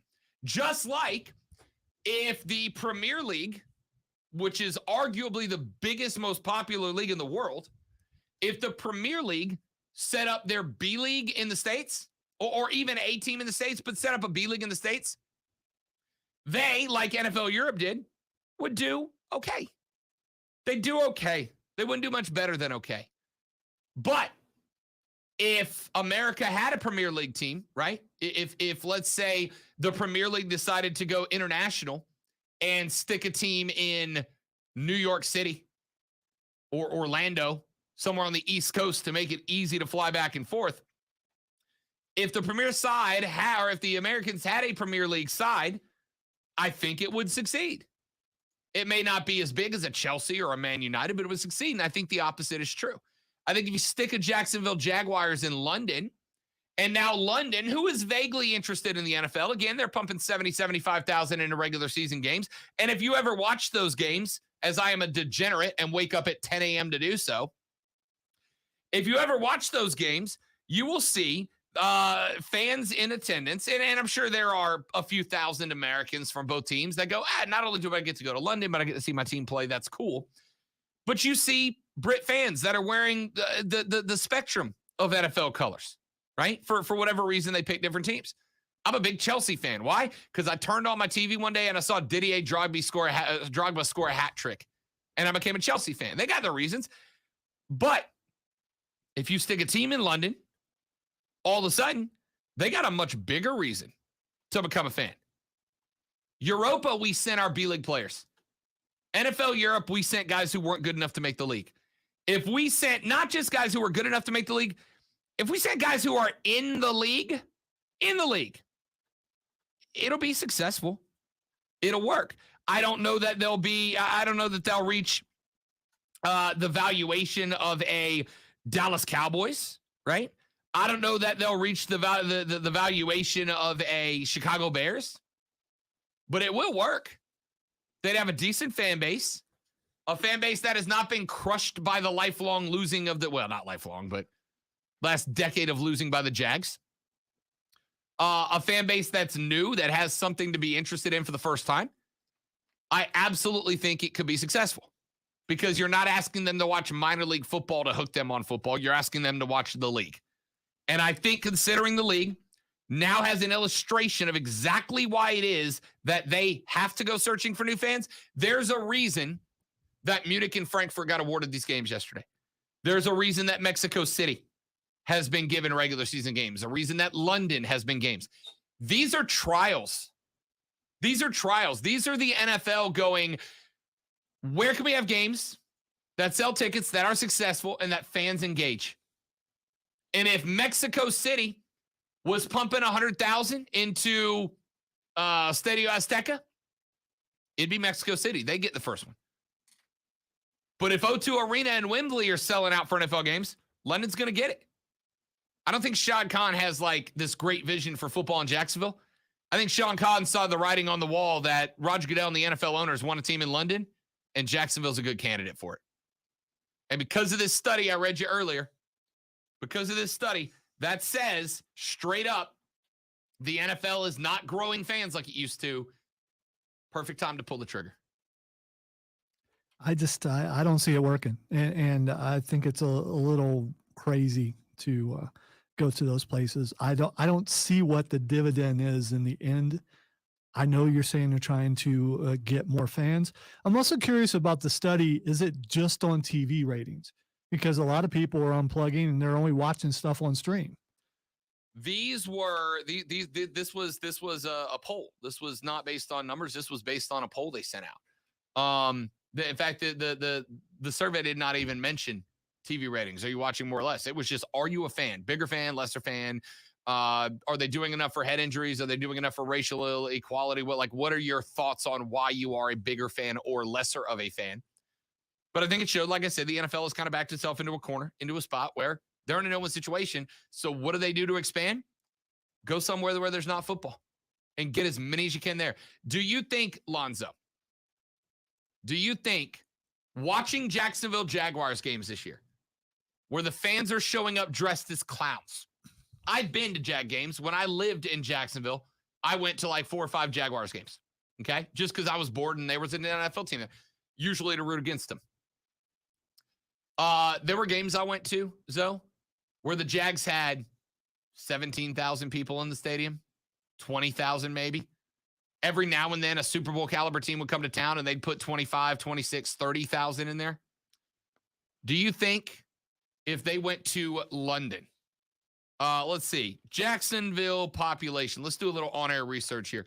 Population of Jacksonville, Florida is 890,000. 890,000 and some change. Population of England, 8.982 million. Lonzo, do you think the Jags in London could get more fans than the Jags in Jacksonville? Yeah, but right now they don't see it very often. So, I mean, if you put a team there and a team is there for a while, then we could really have this conversation. But right now, it's an oddity, it's a rarity. You know, it's once or twice a year. So those guys are coming to see something they don't normally get to see. Right. Would it be consistent? Fair question. But I got to think with 8.9 million versus 890,000, law of averages says you're going to get at least enough casual fans on a weekly basis to fill up a stadium. Just law of numbers. There's 10 times as many people. If 10% of the population came out on an even irregular basis, you'd do better than you do in Jacksonville, a city that is a failure of an NFL city. It's interesting. Back after this, Rob, Lonzo, this is ESPN Upstate.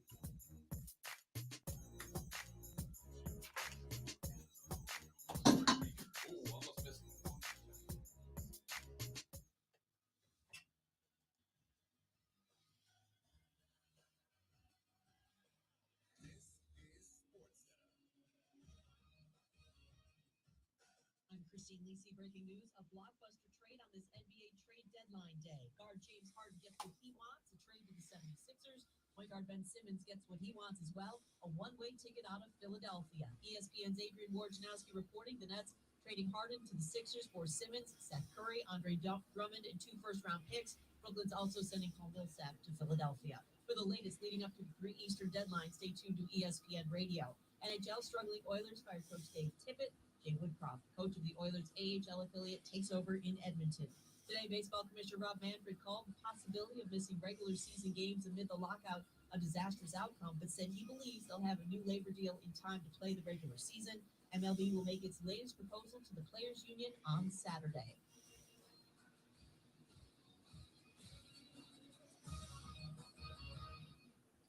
The English Market Studio is ESPN Upstate.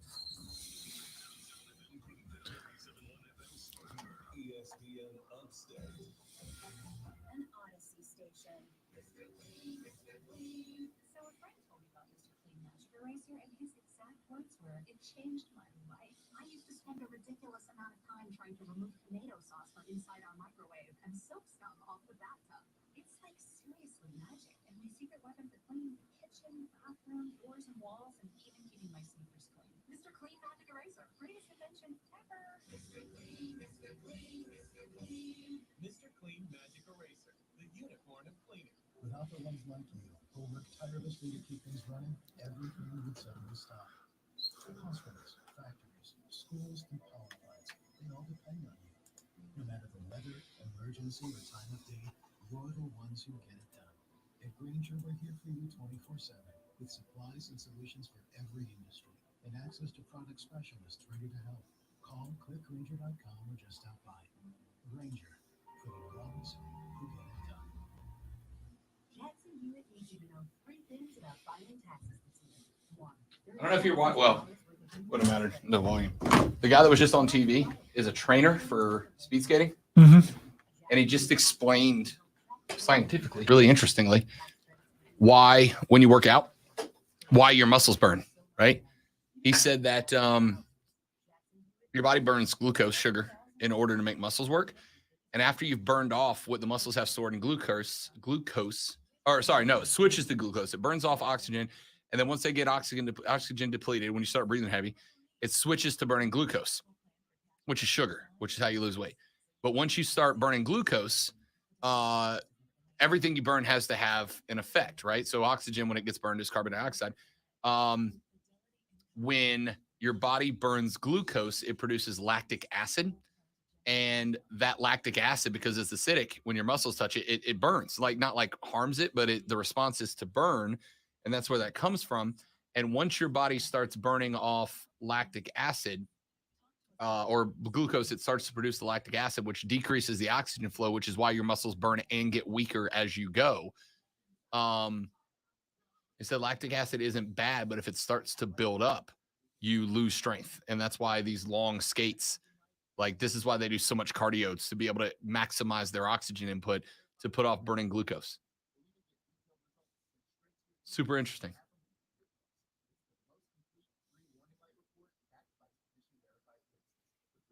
She almost looked like she was limping. The old girl's getting smoked, though, isn't she? Yeah. Prisma in the next break.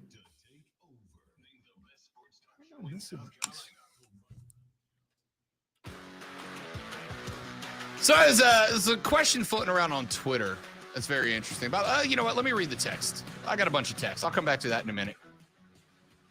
A couple of texts that have come in. Texter says, you know, a while back you said, if I'm not your cup of tea, don't listen. Well, you got your wish, pal. Never again, Snowflake. All right, well, sorry you melted. That's all right. Another texter says, Rob, all caps, by the way, Rob, you're my cup of tea. I'm going to listen 2 times harder to cancel out that Snowflake. Listener battle. I'm here for it. Texter says, yeah, realistically, that study says 20% are saying stop doing so much, 20% are saying do more, and 60% don't give a blank about the problems either way. I honestly think, Lonzo, the majority of people, even if they do have a problem, are probably attacking it from the standpoint of, I don't like it, but I'm still going to watch because it's football. Just like there are a majority of people on the other side that are going to say, the NFL could absolutely do more, but I'm still going to watch it either way, right? Like, and we had this discussion last week leading up to the Olympics when I said, hey, look, I'm looking at the Olympics in China, a place that obviously we have real problems with their culture, their potential, their definite genocide, et cetera, et cetera. Can I support the Olympics here? The World Cup in Qatar with effectively using slave labor to build stadiums for the World Cup. Do we have a problem with that?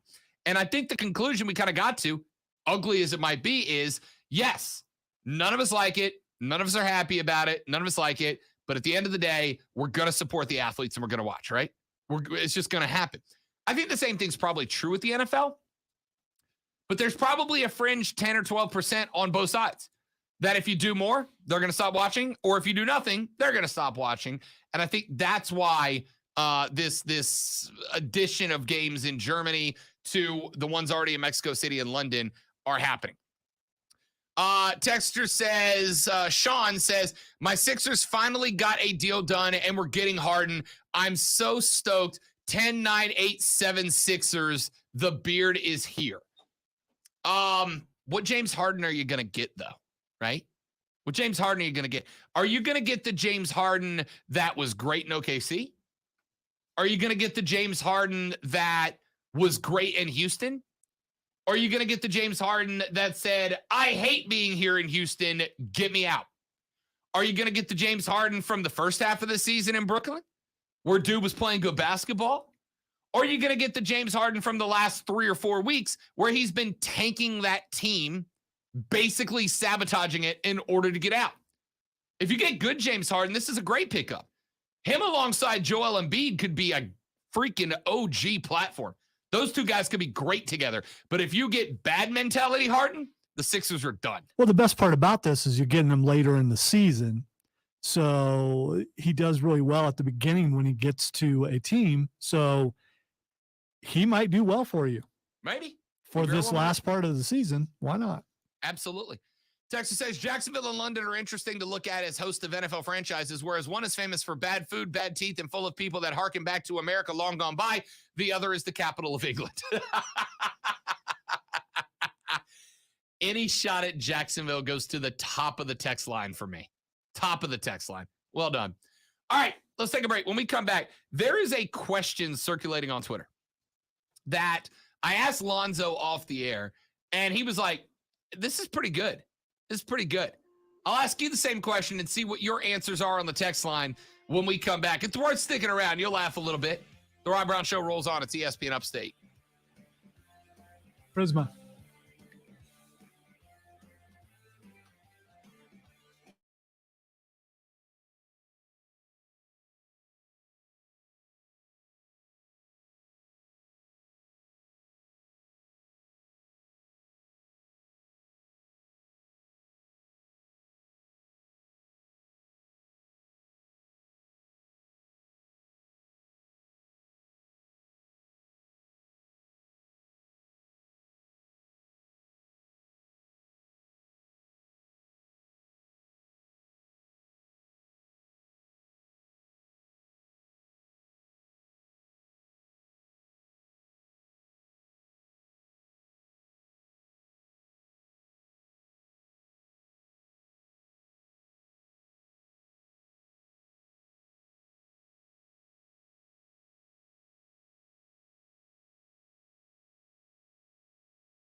Ouch.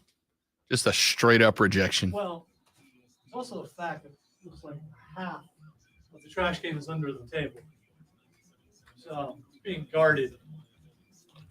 That being said, I still went the wrong direction. Knee down. Adjustments were made successfully.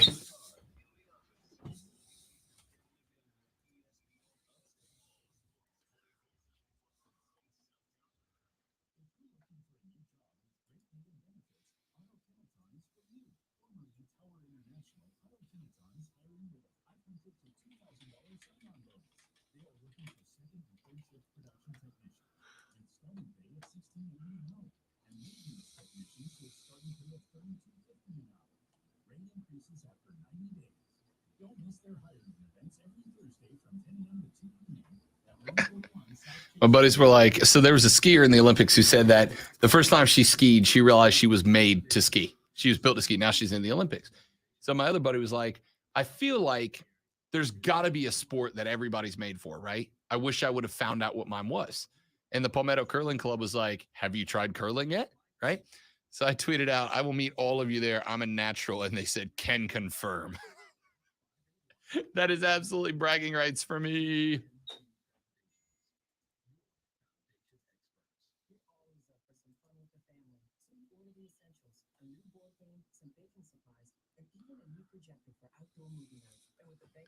Could you have helped the team though win that match against? could have.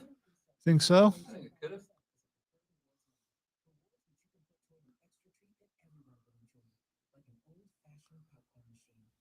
Visit bankofamerica.com/more-rewarding and apply now.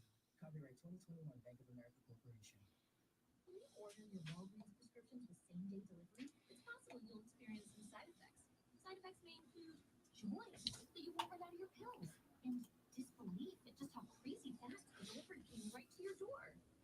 Yeah, I was explaining to Tim earlier, like where the power comes from, where the soreness happens afterwards. He's like, why? And I'm telling him why. And I was like, also keep in mind, you got to be in pretty good shape to keep yourself at that position when you're sliding. And stay low to the ice. Yeah. Especially in our case where we haven't done anything like that in forever or ever. And I was in the groove, but then I watched these guys at the Olympics and they are like chin to the ice. Yeah. I'm like, dude, I would pull something. Well, I mean, you got to have the kind of muscle control to stay in that position and not waver. And we know what happens when you waver. Ice, unforgiving and cold. Yes.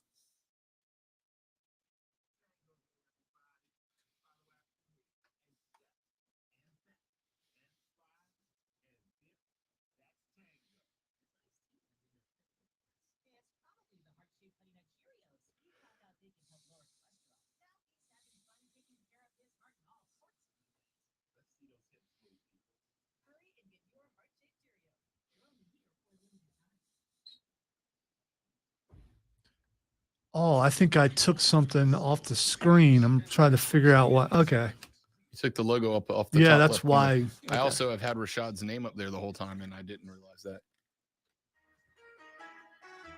All right, here we go towards the end of hour number 2. Be a part of the show. 844-GSP-ESPN is the number. You can jump on board. The text line as well at 71307. 71307. Start your text with ESPN. We will read them on the air. So Twitter came up with an interesting question that I was like, I don't know if this is show, but then I asked Lonzo and we started reciting some and I like it. Tweet says, show your age by saying a few lines from an old commercial that you recall.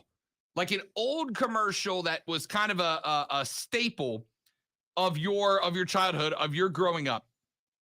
I asked Lonzo this question, and Lonzo said he had an immediate reaction and one jumped right to the head. What was it? Plop, plop, fizz, fizz. Oh, what a relief it is. I know it well. Except I remember, you probably watched the OG version. Yes. I got the remix. I also, another one, time to make the donuts. Time to make the donuts. Time to make, that was from a movie, wasn't it? No, it's from a Dunkin' Donuts commercial. Is it now? And it was out, I believe, in the late 70s. Well, there you go. There you go. I've heard the phrase "it's time to make the donuts" before, but I honestly didn't know where it came from. I thought it came from a movie. Yeah, it came from that. And he's just, dude is really tired. And to make the donuts, you got to get up really early. Yeah. And so he's just kind of stumbling about heading to go make the donuts. Time to make the donuts. The first one that came to my head, Zoe, and I think this one maybe is indicative of a childhood era and background as you can come up with. But the first one that came to my head is one that I still say to this day. If any baseball player, but especially a pitcher, goes yard during a game, Lonzo, to this day, I say, chicks dig the long ball. Maddox and Glavine back in the day. There was a commercial where the two of them were having a toss, and Mark McGuire was at the dish, slamming dingers, and all the chicks are staring at him, and they're like, hey, Mark. Glavine and Maddox are like, ladies, Cy Young Award winners over here. They get no attention paid. So then they just hit the gym for a montage and finally start cracking dingers, and all of a sudden they start getting attention, and they end the commercial with chicks dig the long ball. Love it. Still love it. The other one that was like not sports that popped into my head, Lonzo, was because I'm stuck on the Band-Aid brand because Band-Aid's stuck on me. That one was way up there. So you guys out there, hit me up. Give me a line from a commercial that shows your age. A line from a commercial that shows your age. Hurricane Jeff writes in, he says, how about where's the beef? Remember the old where's the beef lady from Wendy's back in the day? That's a great one. That's a little bit before me. Texture says, how many licks does it take to get to the center of a Tootsie Pop? Of course, you have Mr. Owl with the Tootsie Pop. They re-released that That would commercial. be 3, by the way. 1, 2, 3. They re-released the OG version of that commercial around the early 2000s. And I remember people freaking out about seeing it. Give me a line from a commercial that shows your age. We'll check on the text line, 71307. Started with ESPN. Back after this on the Rob Brown Show at ESPN Upstate.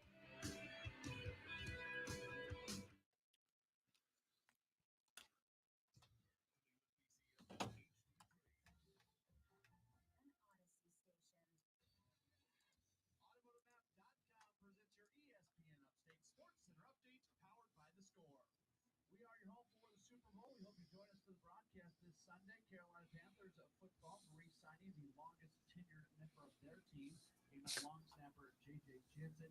He has signed a 1-year contract with the squad. He has been with the team since 2009 and has played in every game for his team over that stretch of time. Also speaking of the Panthers, Steve Wilkes is back. He has been rehired by the organization to serve as the defensive pass game coordinator and secondary coach. He was with Panthers under Ron Rivera from 2012 to 2017, working as the team's defensive back coach and assistant head coach. Download the Score app today, lightning fast sports alerts, so you never miss a thing. It's why the Score app is one of North America's most popular sports apps. With your ESPN Upstate Sports Center update, I'm Matt Pauley. Have you heard Offsides with Mark Ryan? Coach Jason Brown, you know.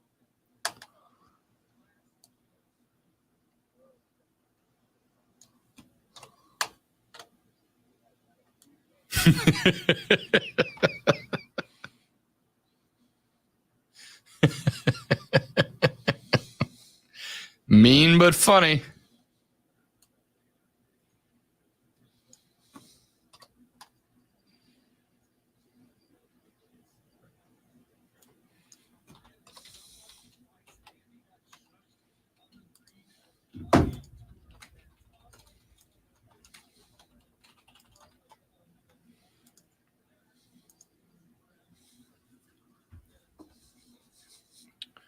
Harley in the first break. Outstanding. It's time for you to profit from the postseason with BetQL's Giving Props Contest. We post some props, you make some picks, and there's $2,000 up for grabs each weekend of the playoffs. Over rushing yards, under receiving. That's a good one, Steven. That is weird. When they just brought that back recently, I wonder how many people had a clue what that was. Avoid the Noid. Yeah, the Noid did show up randomly. That's right. It's one of those things you forgot all about it till they brought it back. I was like, oh, yeah, I remember that now.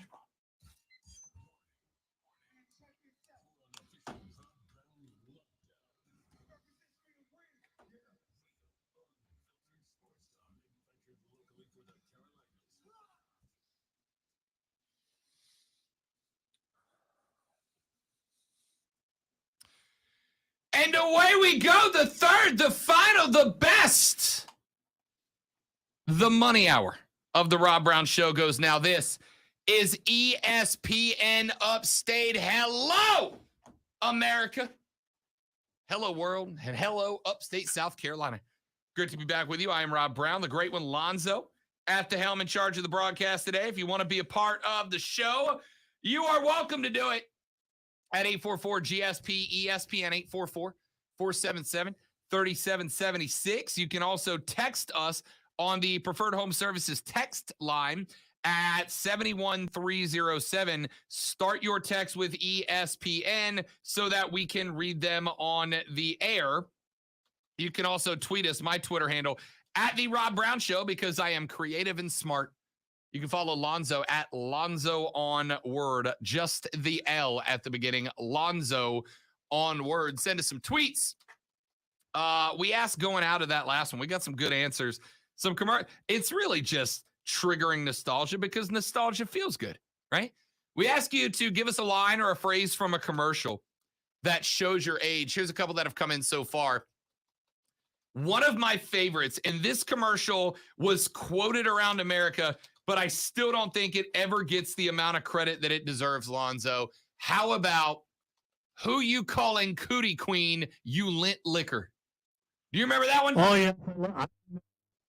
You lint It liquor? was from, I think, Orbit's gum. Yeah, actually, I think you're right. Dirty mouth, clean it up with Orbit's. It was the reason the commercial worked so well was because the lady who delivered that line had that deeply Southern accent. Who are you calling cootie queen? You lint liquor. Like it was such a great line. And on top of that, it was the most aggressively family-friendly line you've ever heard in your life. That one is an absolute winner. Well done. Well done. Another texter, actually three of y'all so far have given me Mikey from Life Cereal. Remember that one? Hey, he likes it. Hey, Mikey. Mikey was the kid that didn't like anything in the world but liked Life Cereal. And they sold that cereal under the guise of this 8-year-old who doesn't like anything likes it. That means you should like it. But it worked. Y'all remembered it. Yeah, but Life was not really that good of cereal. Yeah, Mikey was screwed up in the head. Yeah. If Mikey didn't like anything but he liked Life Cereal, Yeah. Mikey hated chocolate ice cream and pizza. You know, Mikey was a contrarian. Had and to he be. fooled everybody. Had to be. Mikey was nothing more than a troll. Trolled America eating Life Cereal. Texas says, just a dabble, do you? I still say that. Some of these phrases, Lonzo, from commercials end up working their way into my day-to-day life, right? Like chicks dig the long ball. Still say I want to play football. Just a dabble, do you? Anytime any dad does anything that requires putting anything on anything else, they will still say, just a dabble, do you? I'm sure you still use the phrase, watch it wiggle, see it jiggle. I don't know where you might be using those phrases, but that's from Jello. So Texter says, a million strong and growing. You know what that's from? Flintstones vitamins from back in the day used to have that tagline. I hated Flintstone vitamins. I never understood why Flintstones vitamins were so popular. They're just chalk, man. I thought they tasted fine. They're just chalk. They're the worst. The worst. Let's see. 2 all beef patty special, sauce, lettuce, cheese, pickles, onions on a sesame seed bun. The Big Mac from McDonald's. I don't know if it had one line in it that I can remember, right? But the Larry Bird, Michael Jordan horse commercial from McDonald's still comes in, doesn't it? Off the rafters, off the backboard, top, nothing but net. it was a pretty cool commercial. And that Great commercial. Wasn't that right before the Olympics for Dream Team? I think it was. Or somewhere around there. I think it was mid-90s, right? I think it would have been. Texter says, Yo quiero Taco Bell. I remember that was, I think the Taco Bell Chihuahua dropped in a Super Bowl. And I swear to you, I've still got friends who, after a night putting them down at the bar, will leave and still hit you with a Yo quiero Taco Bell. They don't still do the accent anymore, but Yo quiero Taco Bell was America's favorite catchphrase for a hot minute. Texter says, avoid the Noid. I never, like, the Noid. I think that was more before your time. I No, I know the Noid yeah. well. I used to have a Noid action figure from my childhood. I think it was my early childhood. But here's my thing. The Noid was just the pizza version of the Trix Rabbit, right? Like, his whole thing was he just tries to steal your pizza, right? Yeah, but the Noid is creepy. The Trix Rabbit is just, he's an idiot. How do you keep getting outwitted by 6-year-olds, yeah, Rabbit? he's just misunderstood. But the Silly Noid, rabbit tricks are for kids. Well, the Noid is an evil being from another dimension. Look at that thing. What is the Noid? Does the Noid have an origin story? Did the Noid come from somewhere? Like he came from the nice circle, and the only way to return to a pizza? Yeah, right? I don't know. Satan sent the Noid to rid the world of one of its greatest pleasures in pizza. I don't know, man. It's weird. Texter says, and this one, another great one. Actually, there were 3 or 4 from this company. First one, the first Super Bowl commercial, Lonzo, that dropped a Bud Wise. Those damn frogs. The frogs, yes. The frogs. And here's the thing. The only thing that made this, I'm coming to that one. I'm coming to that one. But the only thing that made the frogs stand out was because that was the commercial, right? It was 30 seconds of 3 frogs just saying Budweiser. And it became one of the most legendary commercials of all time in the Super Bowl. And we'll make this about Super Bowl commercials, right? The girlfriend told me, me and the lady friend were talking about whether or not we want to host a last minute Super Bowl commercial or a Super Bowl party, right? Like, let's see if any of our friends don't have Super Bowl plans. If they don't, and there's enough of them, we'll put together a little party. And she'll tell you, she likes the football. She watches the football. She's in for the football. However, she watches the Super Bowl for the Super Bowl commercials, as do a lot of people, men and women. I will never understand how 30 seconds of 3 Muppet frogs just going Bud Wise became one of the most famous commercials of all time. Was it just because it was so out of the blue? I guess, right? Let's see. We've got, there it is right there. There it is, Lonzo. What's up? How many of you, and I need you to be honest, America, how many of you answered the phone at least once in your life by screaming, "What's up?" Just into about your buddy's ear? just about every member of my band. That's how they answered the phone. Oh, 100%. Yeah. I'm going to go with like a solid 75% of American men answer the phone at least once in their life by screaming "What's up?" into it. The end of that commercial, you remember the set at the end of the commercial though? "What's up?" And just watching the game, having a bud. That was the whole commercial. Whole commercial. "What's up?" Nothing. Having a game, having a bud, watching the game. "What's up with you?" Nothing. Watching the game, having a bud. All right, later. I like the international version where it was up in other languages. That was. I don't know that I ever saw that. You don't? You have to look it up. You have to look it up. You have to look it up. I'm absolutely going to now. Let's see. Texas says, did the Noid have to do with the fact that they had to avoid everything annoying to get your pizza with 30 minutes or less that they give it to you? I don't remember. Well, I was just looking it up a little bit, and I already closed it out, but it started out as a game, and the Noid was trying to deliver the pizza, according to. No, I thought the Noid tried to steal the pizza. Right. Well, it evolved. You apparently. had to deliver the pizza around there? I don't know. I mean, the Noid, like, I knew who the Noid was, but I don't know that I was old enough that I think it was to remember 1989, so the graphics were probably not that good. Texter says, "Excuse me, sir." What's the next line, Lonzo? Do you have any gray poupon? Yeah. How did Dijon Mustard carve out a spot in the American psyche, ladies and gentlemen? That to this day. We need to go down the hallway and ask Stone Man if all people from Britain like gray poupon. Gray poupon, yes. I'm a 36-year-old man. I will be 37 in like 2 weeks.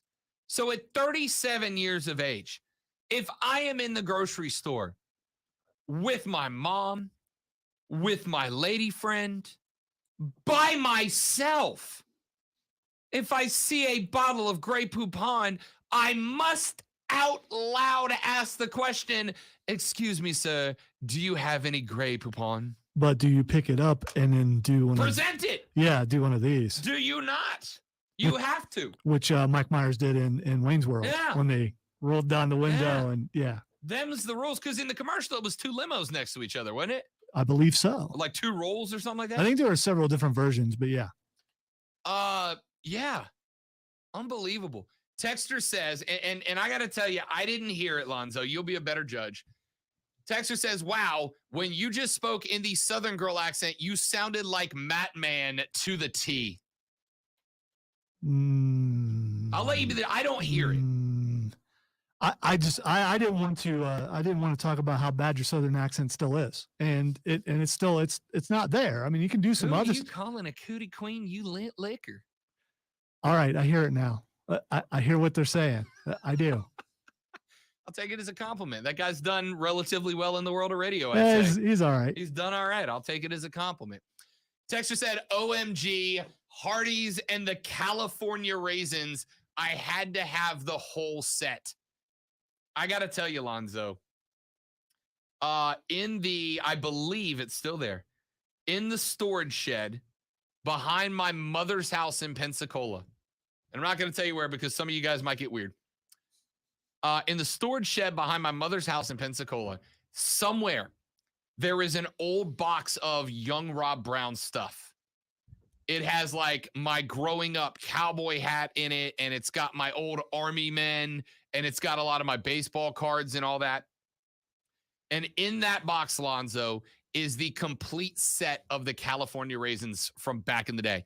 I got to think I'm sitting on some cash with that, right? Well, it probably cost some cash to get that. I mean, I got to be sitting on some cash. But you were set because, man, 1%. I got to go look. Well, I did grow up on the golf course. Yes. Wait, do they have storage sheds in place by well, anyway. Oh, it's a private. You wouldn't understand. Okay. You wouldn't understand. All right. It's all private. Right. Yeah. It's private. It's got like a laser alarm system on it. Catherine Zeta-Jones has to break into it if you want to steal my stuff. It's very elite. Very, very elite. Let's see. Texture says, y'all let me down, guys. They did a Grey Poupon in the movie Major League. Yes, they did. Texture says, will you please pass the jelly? I don't think I remember will you please pass the jelly. I uncomfortably remember Bill Cosby's Jell-O commercials. Very, very, very odd to watch nowadays. Let me get Kevin in here before we take a break and talk Fight Club next. Kevin, welcome back to the show, fella. Good to have you. What's happening? What's up, big guy? Hey, man, I remember the jelly. Can you please pass the jelly? I told Monty that was pretty funny, man, on that commercial. You got to remember. See, Rob, you say you're only 36, man, so you caught it probably at the end of it. I don't remember that one, Kevin. I don't remember that. I have to go look it up. Can you pass the Grey Poupon or something? Like, can you please pass the jelly? All right, let's talk about the Super Bowl. What you got for me, fella? Hey, man, I'm going with the Cincinnati Cats, man. I'm going with the Cincinnati Dogs. They're going to do their thing. Hey, and they say they Cinderella, but I don't think they Cinderella, man. I think they on to something new, man. But they just got to keep him upright. He going to move a little bit, but keep him upright and run that ball, man. I think they're going to come out on top. We talked about this a little bit yesterday, Kevin, and I got questions about Cam Akers, right? I mean, Cam Akers in the biggest spots against Tampa Bay a while back, put the ball on the ground twice in the most clutch situations, and he's going to have a very similar problem going up against a frontline Cincinnati defense that knows that if they're going to win, they've got to disrupt the Rams offense. I wonder if a couple of Rams turnovers don't change the game like they almost cost them against Tampa Bay. And you're right. You are right about that. I believe the best running game is going to win the Super Bowl, man. And it's like that every year. What quarterback has passed to win a Super Bowl? I mean, I'm pretty sure it has. I know Montana did, and I ain't pretty sure Brady did a lot of it. Like, what quarterback had just went out and had that one monster game in the Super Bowl? I can't remember it right off. I'm pretty sure it has been. But the best running game is going to win the Super Bowl, man. That's just what I've always went with. Best running game will win the Super Bowl. To me, Kevin, it's what team's running game opens it up for the quarterback, right? Because we know Joey B can sling it. We know Matt Stafford sling it. You know, no quarterback in the league had more completions of 40 yards or more than Matt Stafford this year, right? Led the league in deep balls this year to Matt Stafford. Both of these guys can sling it. The question mark on both sides is going to be, which one of these two teams' rushing games is going to allow the quarterback to sling it? I don't need Cam Akers or Joe Mixon to go out and win the game with their legs. I need them to keep the game open so that Stafford or Burrow can do their thing. Yeah, and if it goes to a tight game in the fourth, who can get those first downs to either get that field goal or get down to the end zone to get that winning touchdown with no time on the clock or leave them with just over. We know 13 seconds can still win you a game. So, hey, we got to figure this now. I got another commercial for you. Now, Lonzo, I don't know, Rob. You might not remember this, but Lonzo, do you remember when whatever happened to Calvin that got the job at McDonald's back in the day? Then he got the job as the manager, and we ain't heard nothing out of Calvin since then. It was right before Tyrese was doing the Coca-Cola commercial. All right, you're killing me here because I have forgotten all about that till you mentioned that. I don't know. Maybe he owns several franchises by now. Hey, Calvin might be the man now. Calvin lets you know, hey, man, just stay somewhere and work it out, man. You'll get to the top one day. I don't remember that. Y'all have basically created a YouTube playlist of old commercials I got to go watch. Kevin, appreciate it, big fella. All right, man. We'll catch you down the road. That's Kevin checking in on the show. I don't remember Calvin. Yeah, it was. You Must have probably been a little bit you before probably me. were not alive yet. Yeah, I mean it's possible. I did ask you to give me one that shows your age. I really did. Let's take a break. When we come back, ladies and gentlemen, it's time for Fight Club. All things combat sports. Alonzo guides us next on the Rob Brown Show and ESPN Upstate.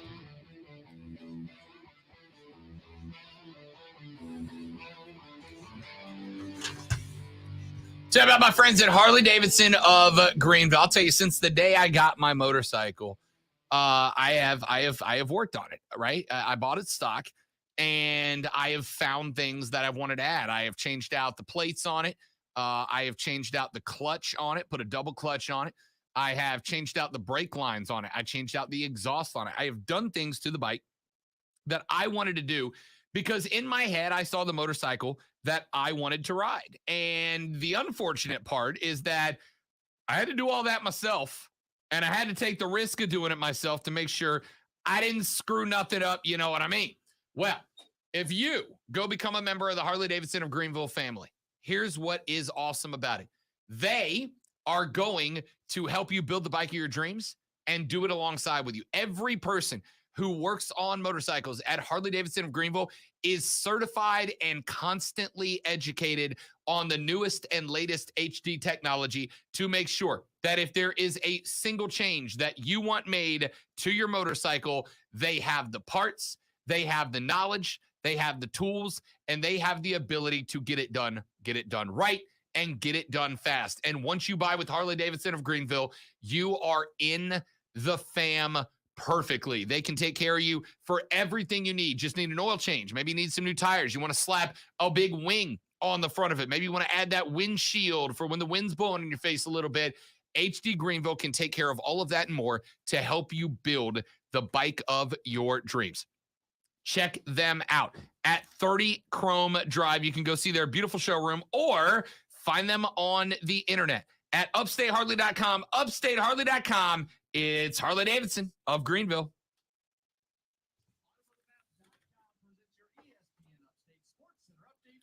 Just sent you something on Twitter. It's going. A ton of people are tweeting it.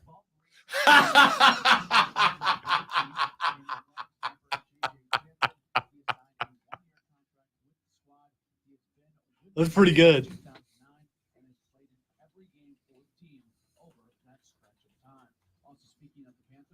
I don't want to be disparaging to our friend. Friend of the show, Mark Henry. That's right.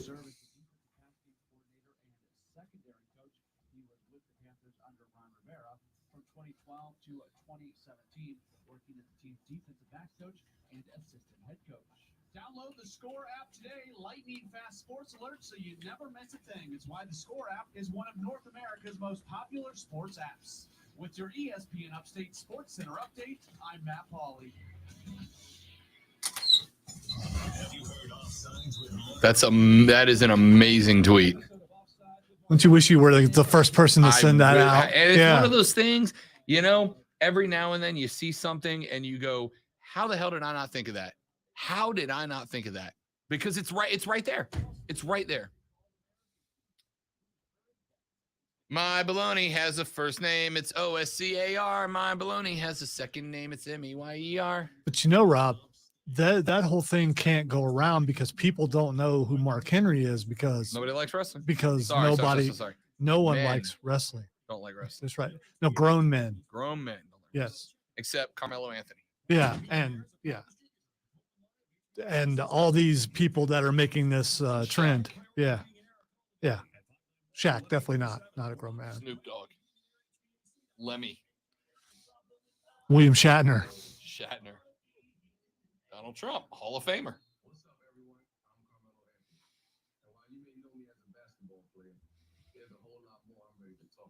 Like the WWE. What perfect timing. Thank you, Mello. Now play some defense. Steven said, had to share my proud dad moment for my freshman daughter. She's starting at keeper for the varsity team tonight due to the senior getting injured. I hit her with Eminem's Lose Yourself on the way to school. Heck yeah, let's go. If you only had one shot, one opportunity, would you take it?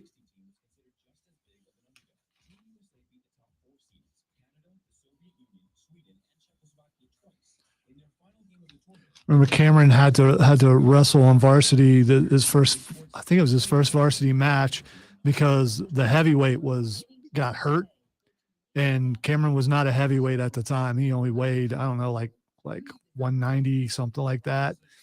And he had to wrestle a guy who had like probably 60 pounds on him. Went out there and flipped the guy and pinned him, and just the shock that went throughout the entire thing. It's so cool seeing your kid get to do something that they may not be ready for and then excel at it. You son of a biscuit-eating bulldog. What the French toast? That was the line. What the French toast? Said that around my parents, right? Because I couldn't drop a what the bleep on my mom. So it became what the French toast? Why would you want to drop one of those on your mom? Pickle you, kumquat. It's also amazing what sticks with some people and doesn't stick with someone else. Oh, And then yeah. you hear it and you're like, oh, yeah, I remember that now. What the French toast?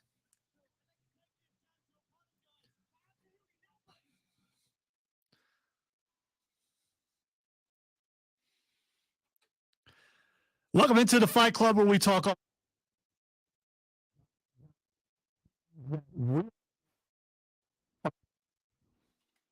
I'm not going to do that, because you know what defines a man? You do. Whatever you think is being a man, that's fine. That's up to you. Others may not agree with that. We got a ton of things to talk about. Real quick. Not interrupting. Quick breaking news, though. The Hornets have just acquired Montrezl Harrell from the Wizards in return for Vernon Carey Jr. and Ish Smith, according to a watch bomb that just dropped. So the Hornets adding a little bulk to the lineup with Montrezl Harrell coming down. All right. Speaking of bulk, there's something going around Twitter right now. It's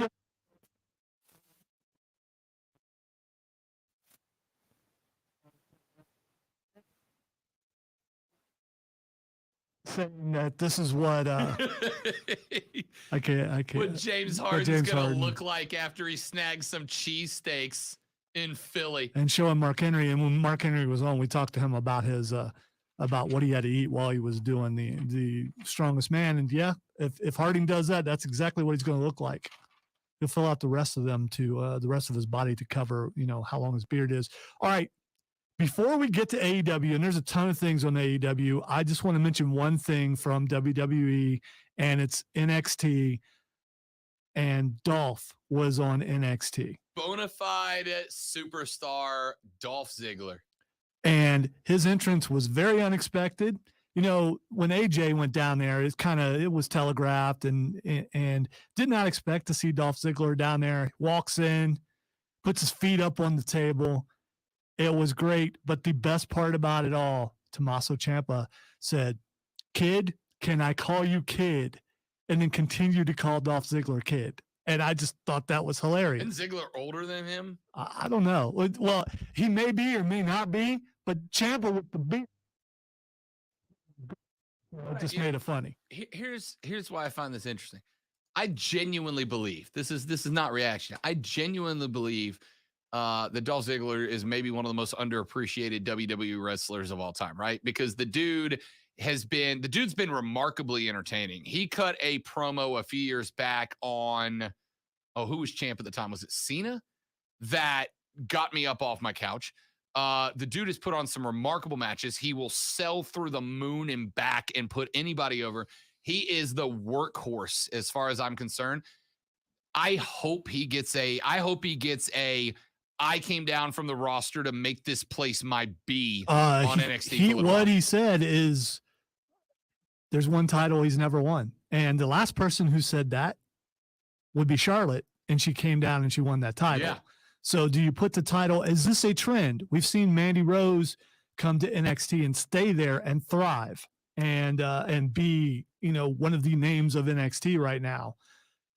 Do you see Dolph coming down there and staying down there? For a little while. I mean, again, you know how you can have my old basketball coach used to call me the glue guy, right? You know what a glue guy is on a team? The glue guy is the guy who's not really great at anything, right? Like I was never going to go in a game and drop 15 points. I was the glue guy in that if there was something that needed to take care of, I was a guy. If somebody needed to go and guard so-and-so in practice and not worried about getting dunked on, I was the guy.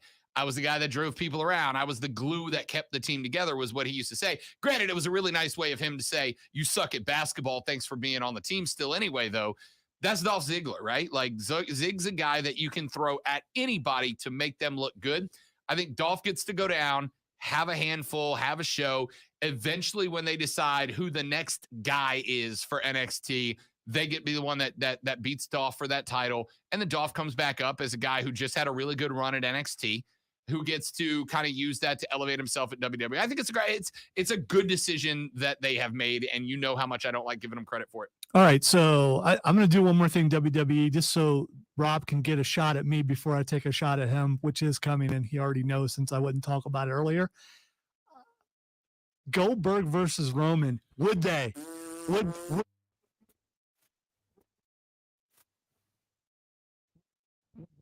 if Vince McMahon would throw I don't think it's Vince. Look at where it is. Look at where it is. Look at where it is. What about where it is? It's going to be in Saudi. Is there anything?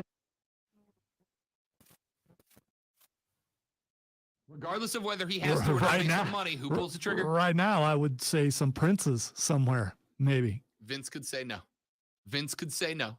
Now, if Vince decides to do it for the money, then that's on him. It's still his decision. Right? I have to admit, sometimes I do things just so Rob will make a certain face. And if did I make it? Yeah, if you're not on ESPN, Upstate, YouTube, all Facebook, all those places. Not only would he, but he'll have Goldberg go over because reasons. Like, No way. Every No dude way. you have thrown at Roman has fallen one way or the other, cheating or not.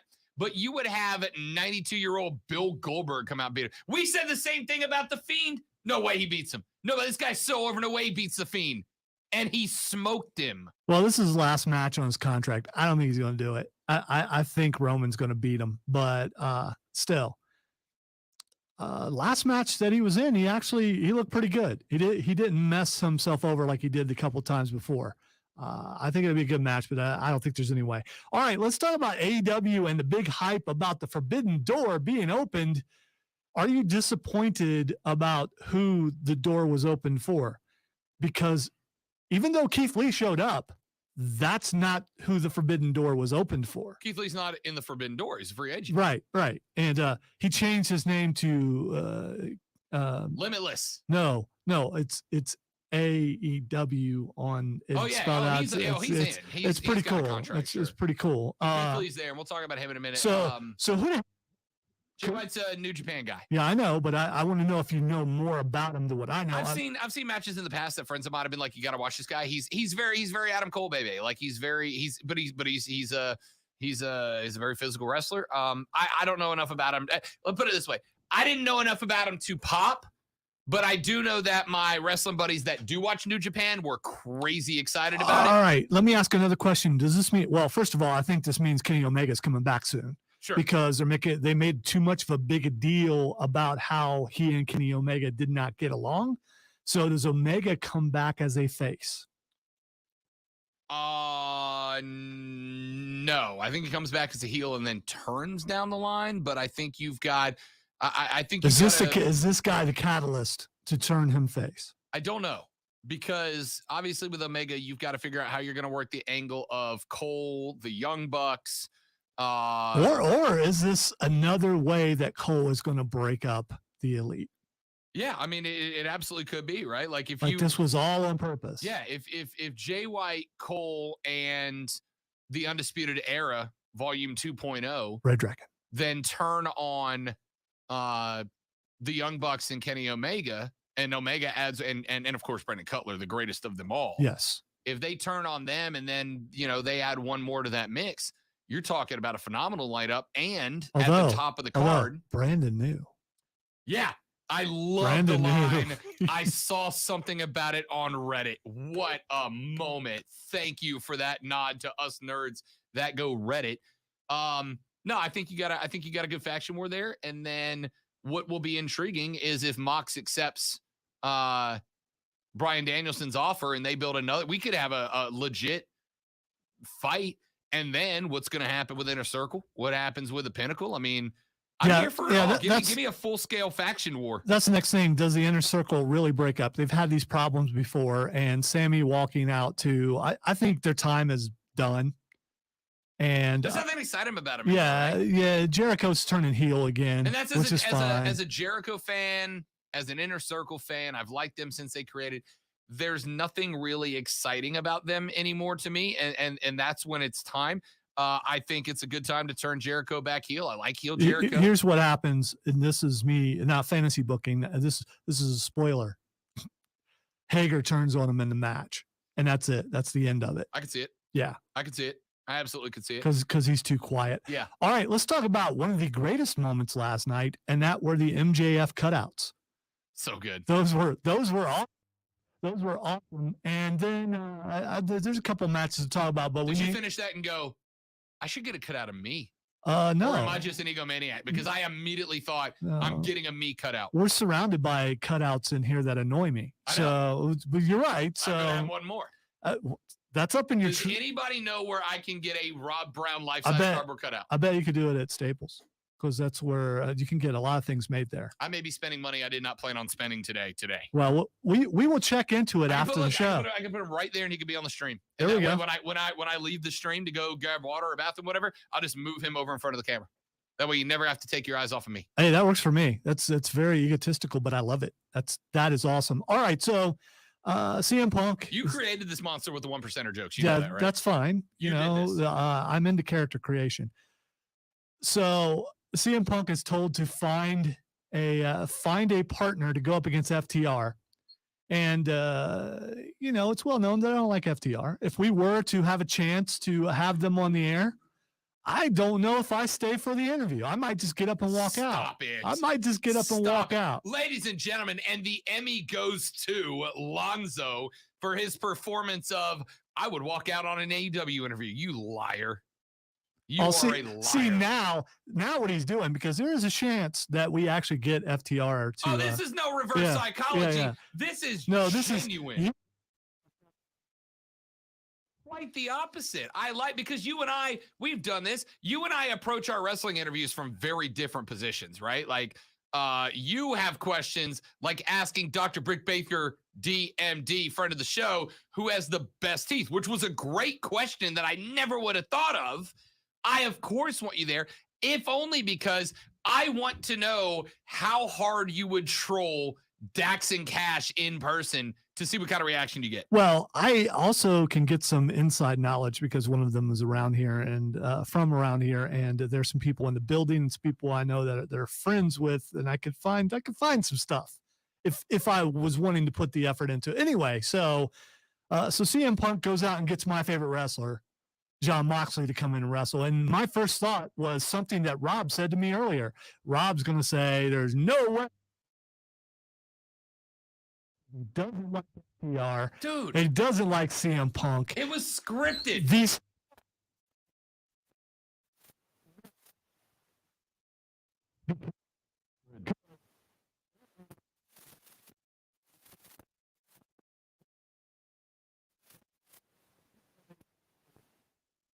I gotta say, first off, totally taking a go to sleep was incredible.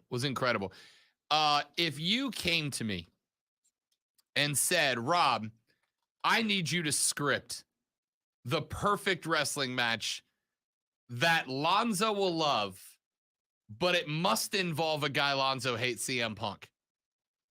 That is precisely what I have scripted. All right, I would have said Mox tags with Punk and they beat up FTR. That is the only, I might have made it more of a hardcore match, but that's the match I'd have drawn up. If I had to write the Lonzo Love Fest that did involve Punk. I'd have given that to you. And dude, there is no reason for you to have disliked that match. Let me run on my bullet points here. Jon Moxley carries CM Punk to victory.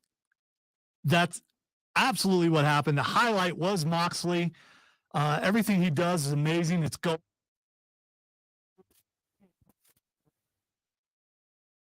The match between he and Tully, I wish it would have happened. It would have been great to see Tully go over CM Punk, which he would have. I think they're similar in age, not being ageist, but at least they act that way. The best line of the night from Punk, though, was talking about who actually beat him. And it wasn't MJF. No, he called out Wardlow for a rematch. Yes, he did. I am very here for. Yes, he did. I did. And so they telegraphed it that way, or at least in my opinion, they telegraphed it in a way where you thought that Wardlow might come out and be CM Punk's partner. But one thing that AEW is doing really well that WWE needs to go back to and won't is building the storyline for a couple months instead of just jumping right into it. And the Wardlow thing is going to happen eventually. He's going to turn eventually. But the fact that the crowds everywhere they go, they're waiting in anticipation, and it's not happened yet. And I think that's great. I really do. All kidding aside, CM Punk sucks. And obviously Jon Moxley kicked the thing. And this match made me almost be an FTR fan. Next topic. All right. Hangman and Lance Archer, also a friend of the show, Lance Archer. Lance Archer. My question. Did you find yourself pulling for him because he came on the show? I did. No. No? No. I didn't. No, I didn't. And I love me a millennial cowboy. I didn't because he put his hands on Jake the Snake. Who is also a friend of the show. Also a friend of the show. But it cost him because it cost him the match by putting his hands on Jake the Snake. It was a good match, but my question for you, it was a great match actually, is how much blood is too much? I mean, it was a disturbing amount of blood to the point where you worry that maybe someone's losing too much blood. And the fact that the doctors were over there constantly checking in with Hangman, or the referee was, what's the referee know? Hey man, are you good? I mean, once you lose a certain amount of blood, you don't know if you're coming from his head. It's just, and he bleeds way too much from his head almost every match now. Maybe he needs to start wearing a mask because I don't think dude can do a match now without bleeding. I got to tell you, I loved it. I loved it.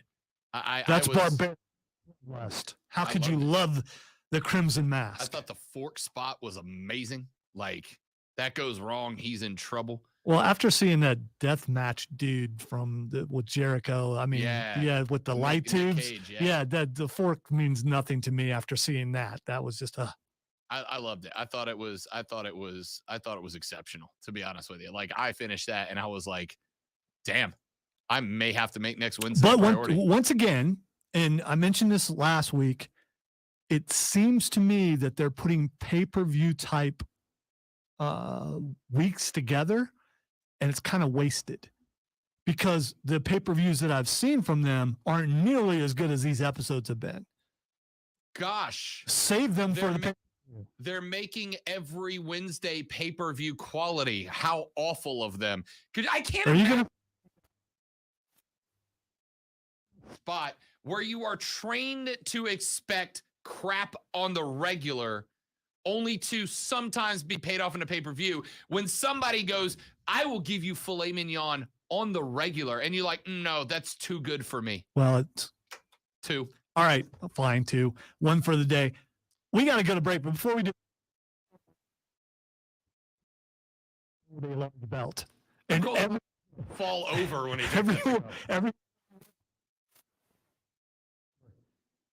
it was hysterical. Let's take a break, come back. Got a couple more NBA trades that have come through. Deadlines in 60 minutes and 30 seconds, which means that we're probably going to see a name or two pop up. One literally just did.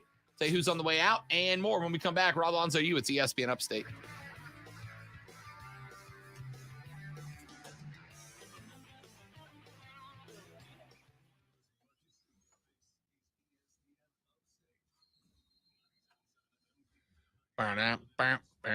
Here's what I want. I want to say enough about FTR that when they come on, they know. They know who you are? Yes. So you're that guy.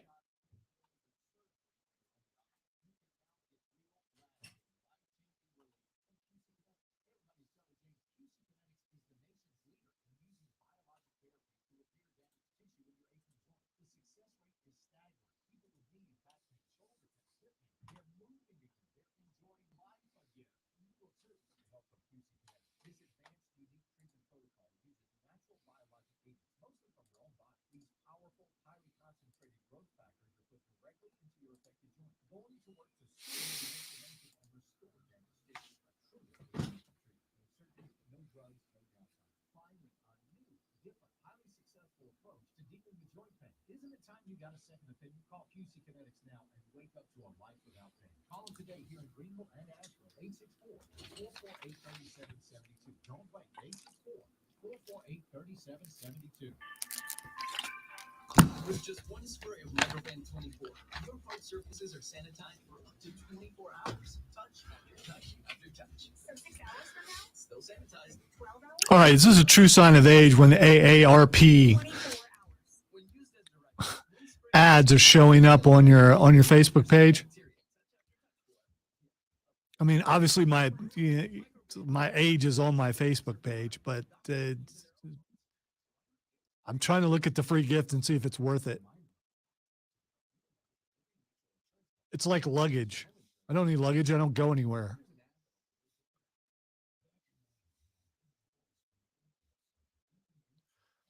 And a Wi-Fi speaker, which, you know, to people who are in AARP, do they know what a Wi-Fi speaker is? I don't know.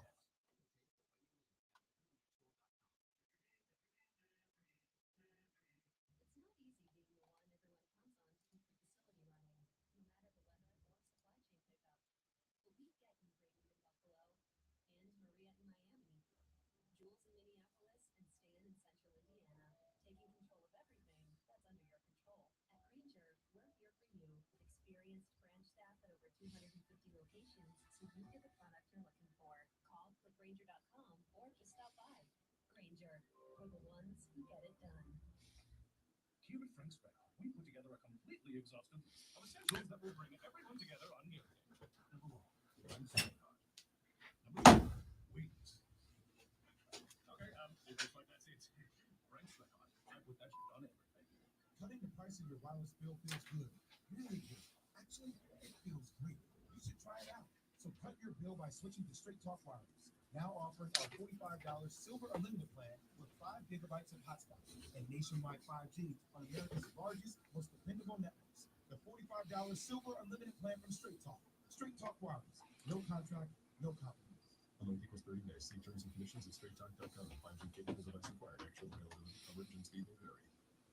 To you, my love, my heart I surrender just as soon as I deal. We on your fender, cause my ice cream truck is the way I make cash. So I'll buy you a ring when I lose this dress rash. Owning a small business isn't always as lovely as it sounds, but at least Progressive Commercial saves you money with personalized discounts. And as low as 6 minutes at progressivecommercial.com. I'm gonna make you so happy. Sometime next year, I hope. Progressive Casualty Insurance Company with affiliates. Coverage and discounts not available for all vehicles or states. Policy terms and conditions apply.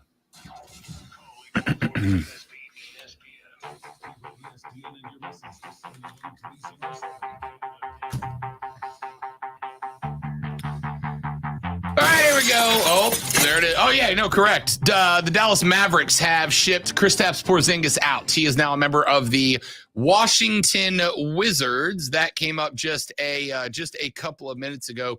My man Adrian Wojnarowski is absolutely on a heater right now as the trade deadline is now inside of 12 minutes away. That's breaking news, and it's brought to you by our friends at BetQL. BetQL, get smarter, beat the books. Smart bets start with BetQL. 2022 trade deadline again ends in 11 and a half minutes from right now. We told you just a little while ago, Charlotte Hornets have acquired Washington Wizards center Montrezl Harrell in return for Vernon Carey Jr. and Ish Smith, according to Waj. The Lakers do have a deal available to them. This one's kind of interesting because I think it's a good trade for the Lakers. I think it's a really good trade for the Lakers. I think it's one they're silly not to make, but they are balking at the trade capital that is being asked of it. According to Ramona Shelburne of ESPN, the Lakers have a deal on the table with the Houston Rockets to send Russell Westbrook to Houston in return for John Wall. That'd be a pickup for the Lakers. Problem is, the Rockets are asking for additional draft assets the Lakers don't want to give up. I got to tell you, if I'm the Lakers, I don't care, right? You got to sell out for now. You got to sell out now. That roster's old. You don't have a lot of gas left in the tank. It's going to be rebuild time when LeBron leaves anyway. I got to think you pull the trigger on that. You get a young John Wall in there, let him work with Bron and AD for a couple of years, and then just realize when Bron leaves, you're going to have other guys leave too. Maybe Anthony Davis decides to stay to try to be the next face of the franchise. I don't know if he can. I got to pull that trigger now if I'm LA. If you're Wall and you have a chance, can you block it? Do you want to go there? I don't know that you do. Play with LeBron and AD. Yeah, but I mean, mean, if they are sub 500. Yeah. Right? Even if they are sub 500, I got to think AD's going to get healthier at some point. LeBron's LeBron. Anybody should want to play with LeBron. Will Anthony Davis get healthy though? I mean, we talk about everybody else being injury prone. Yep. He's injury prone. Yep. By the way, after swinging a deal for Ben Simmons, the Nets may not be done. Wojnarowski is reporting the Nets are still working to be aggressive and more deal making. They have 2 new first-round picks and are considering considering making a move for those. So we'll see what plays out. At 1:06 p.m., ESPN reported the Lakers are not engaged in trade talks with Russell Westbrook. That was at 1:06, and at 2:15, they're reporting that they are now very much in trade talks for Russell Westbrook. If they are, I hope you got the Rockets on speed dial because you got 9 minutes left. We'll take a look at that, have a full recap of the trade deadline tomorrow on the show. But for now, let's run to our final break. When we come back, we end this bad boy up with Twitter trending topics on The Rob Brown Show and ESPN Upstate.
incarcerated with the Better Business Bureau Optimus award-winning team to help thousands of people protect their paychecks, bank accounts, homes, and businesses by putting their tax problems to rest, resolving over $1 billion.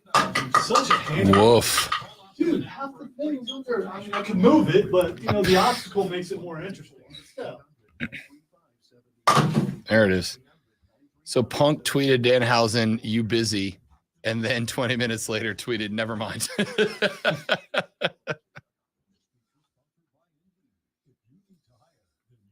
They've had some interaction and stuff. I guess there are videos of them out there together and stuff. I haven't watched any of them because Danhausen's just too weird for me. So love it.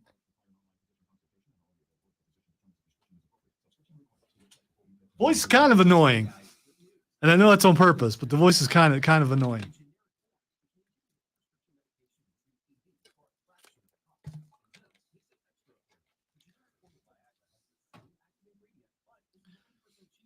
That's who you need to ask for next time you talk to AEW.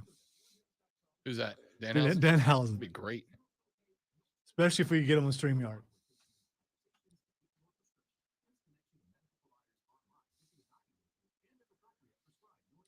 So I can ask him, at what point in your life did you realize you were evil?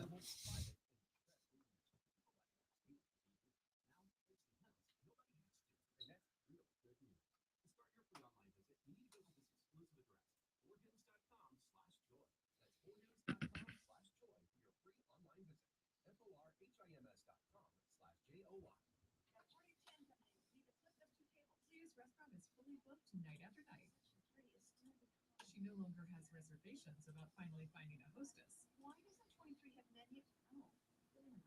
Indeed can help her hire great people fast. You want to know what dedication to a character is?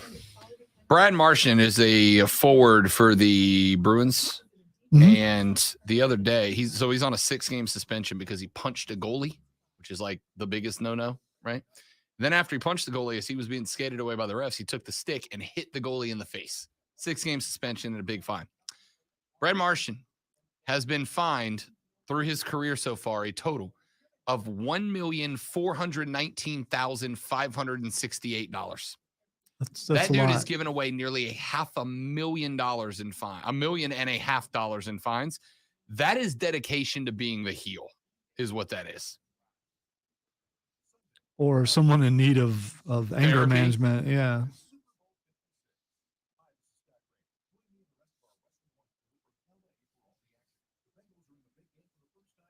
Or maybe he's rich enough that $1 million means nothing. $1.5 million don't matter.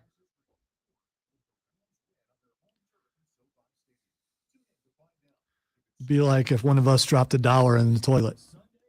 Like, yeah, it's $1. Just let it go, man. I don't Just need let it. it go. Following one of the people down the hall. So there's no reason why you're going to risk.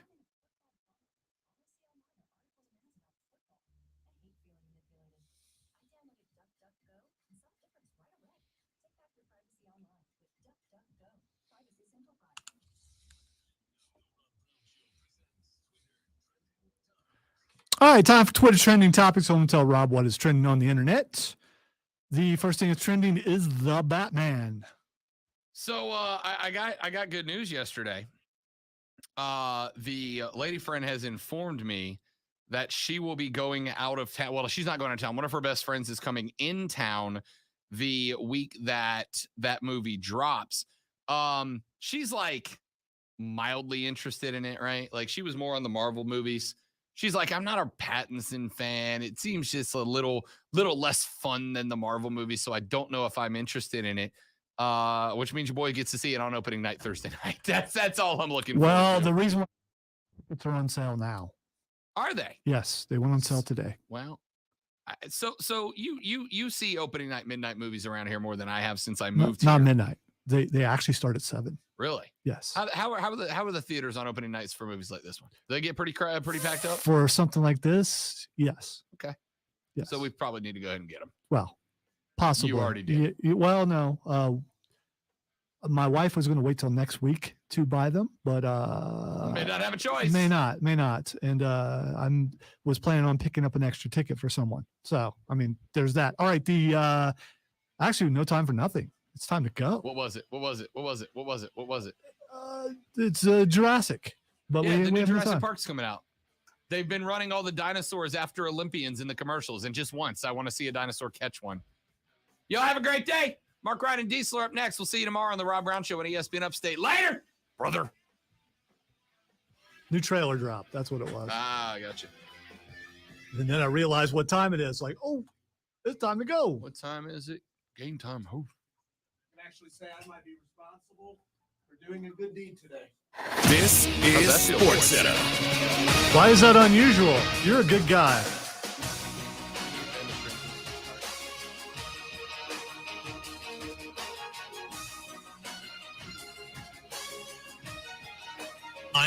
James Harden goes to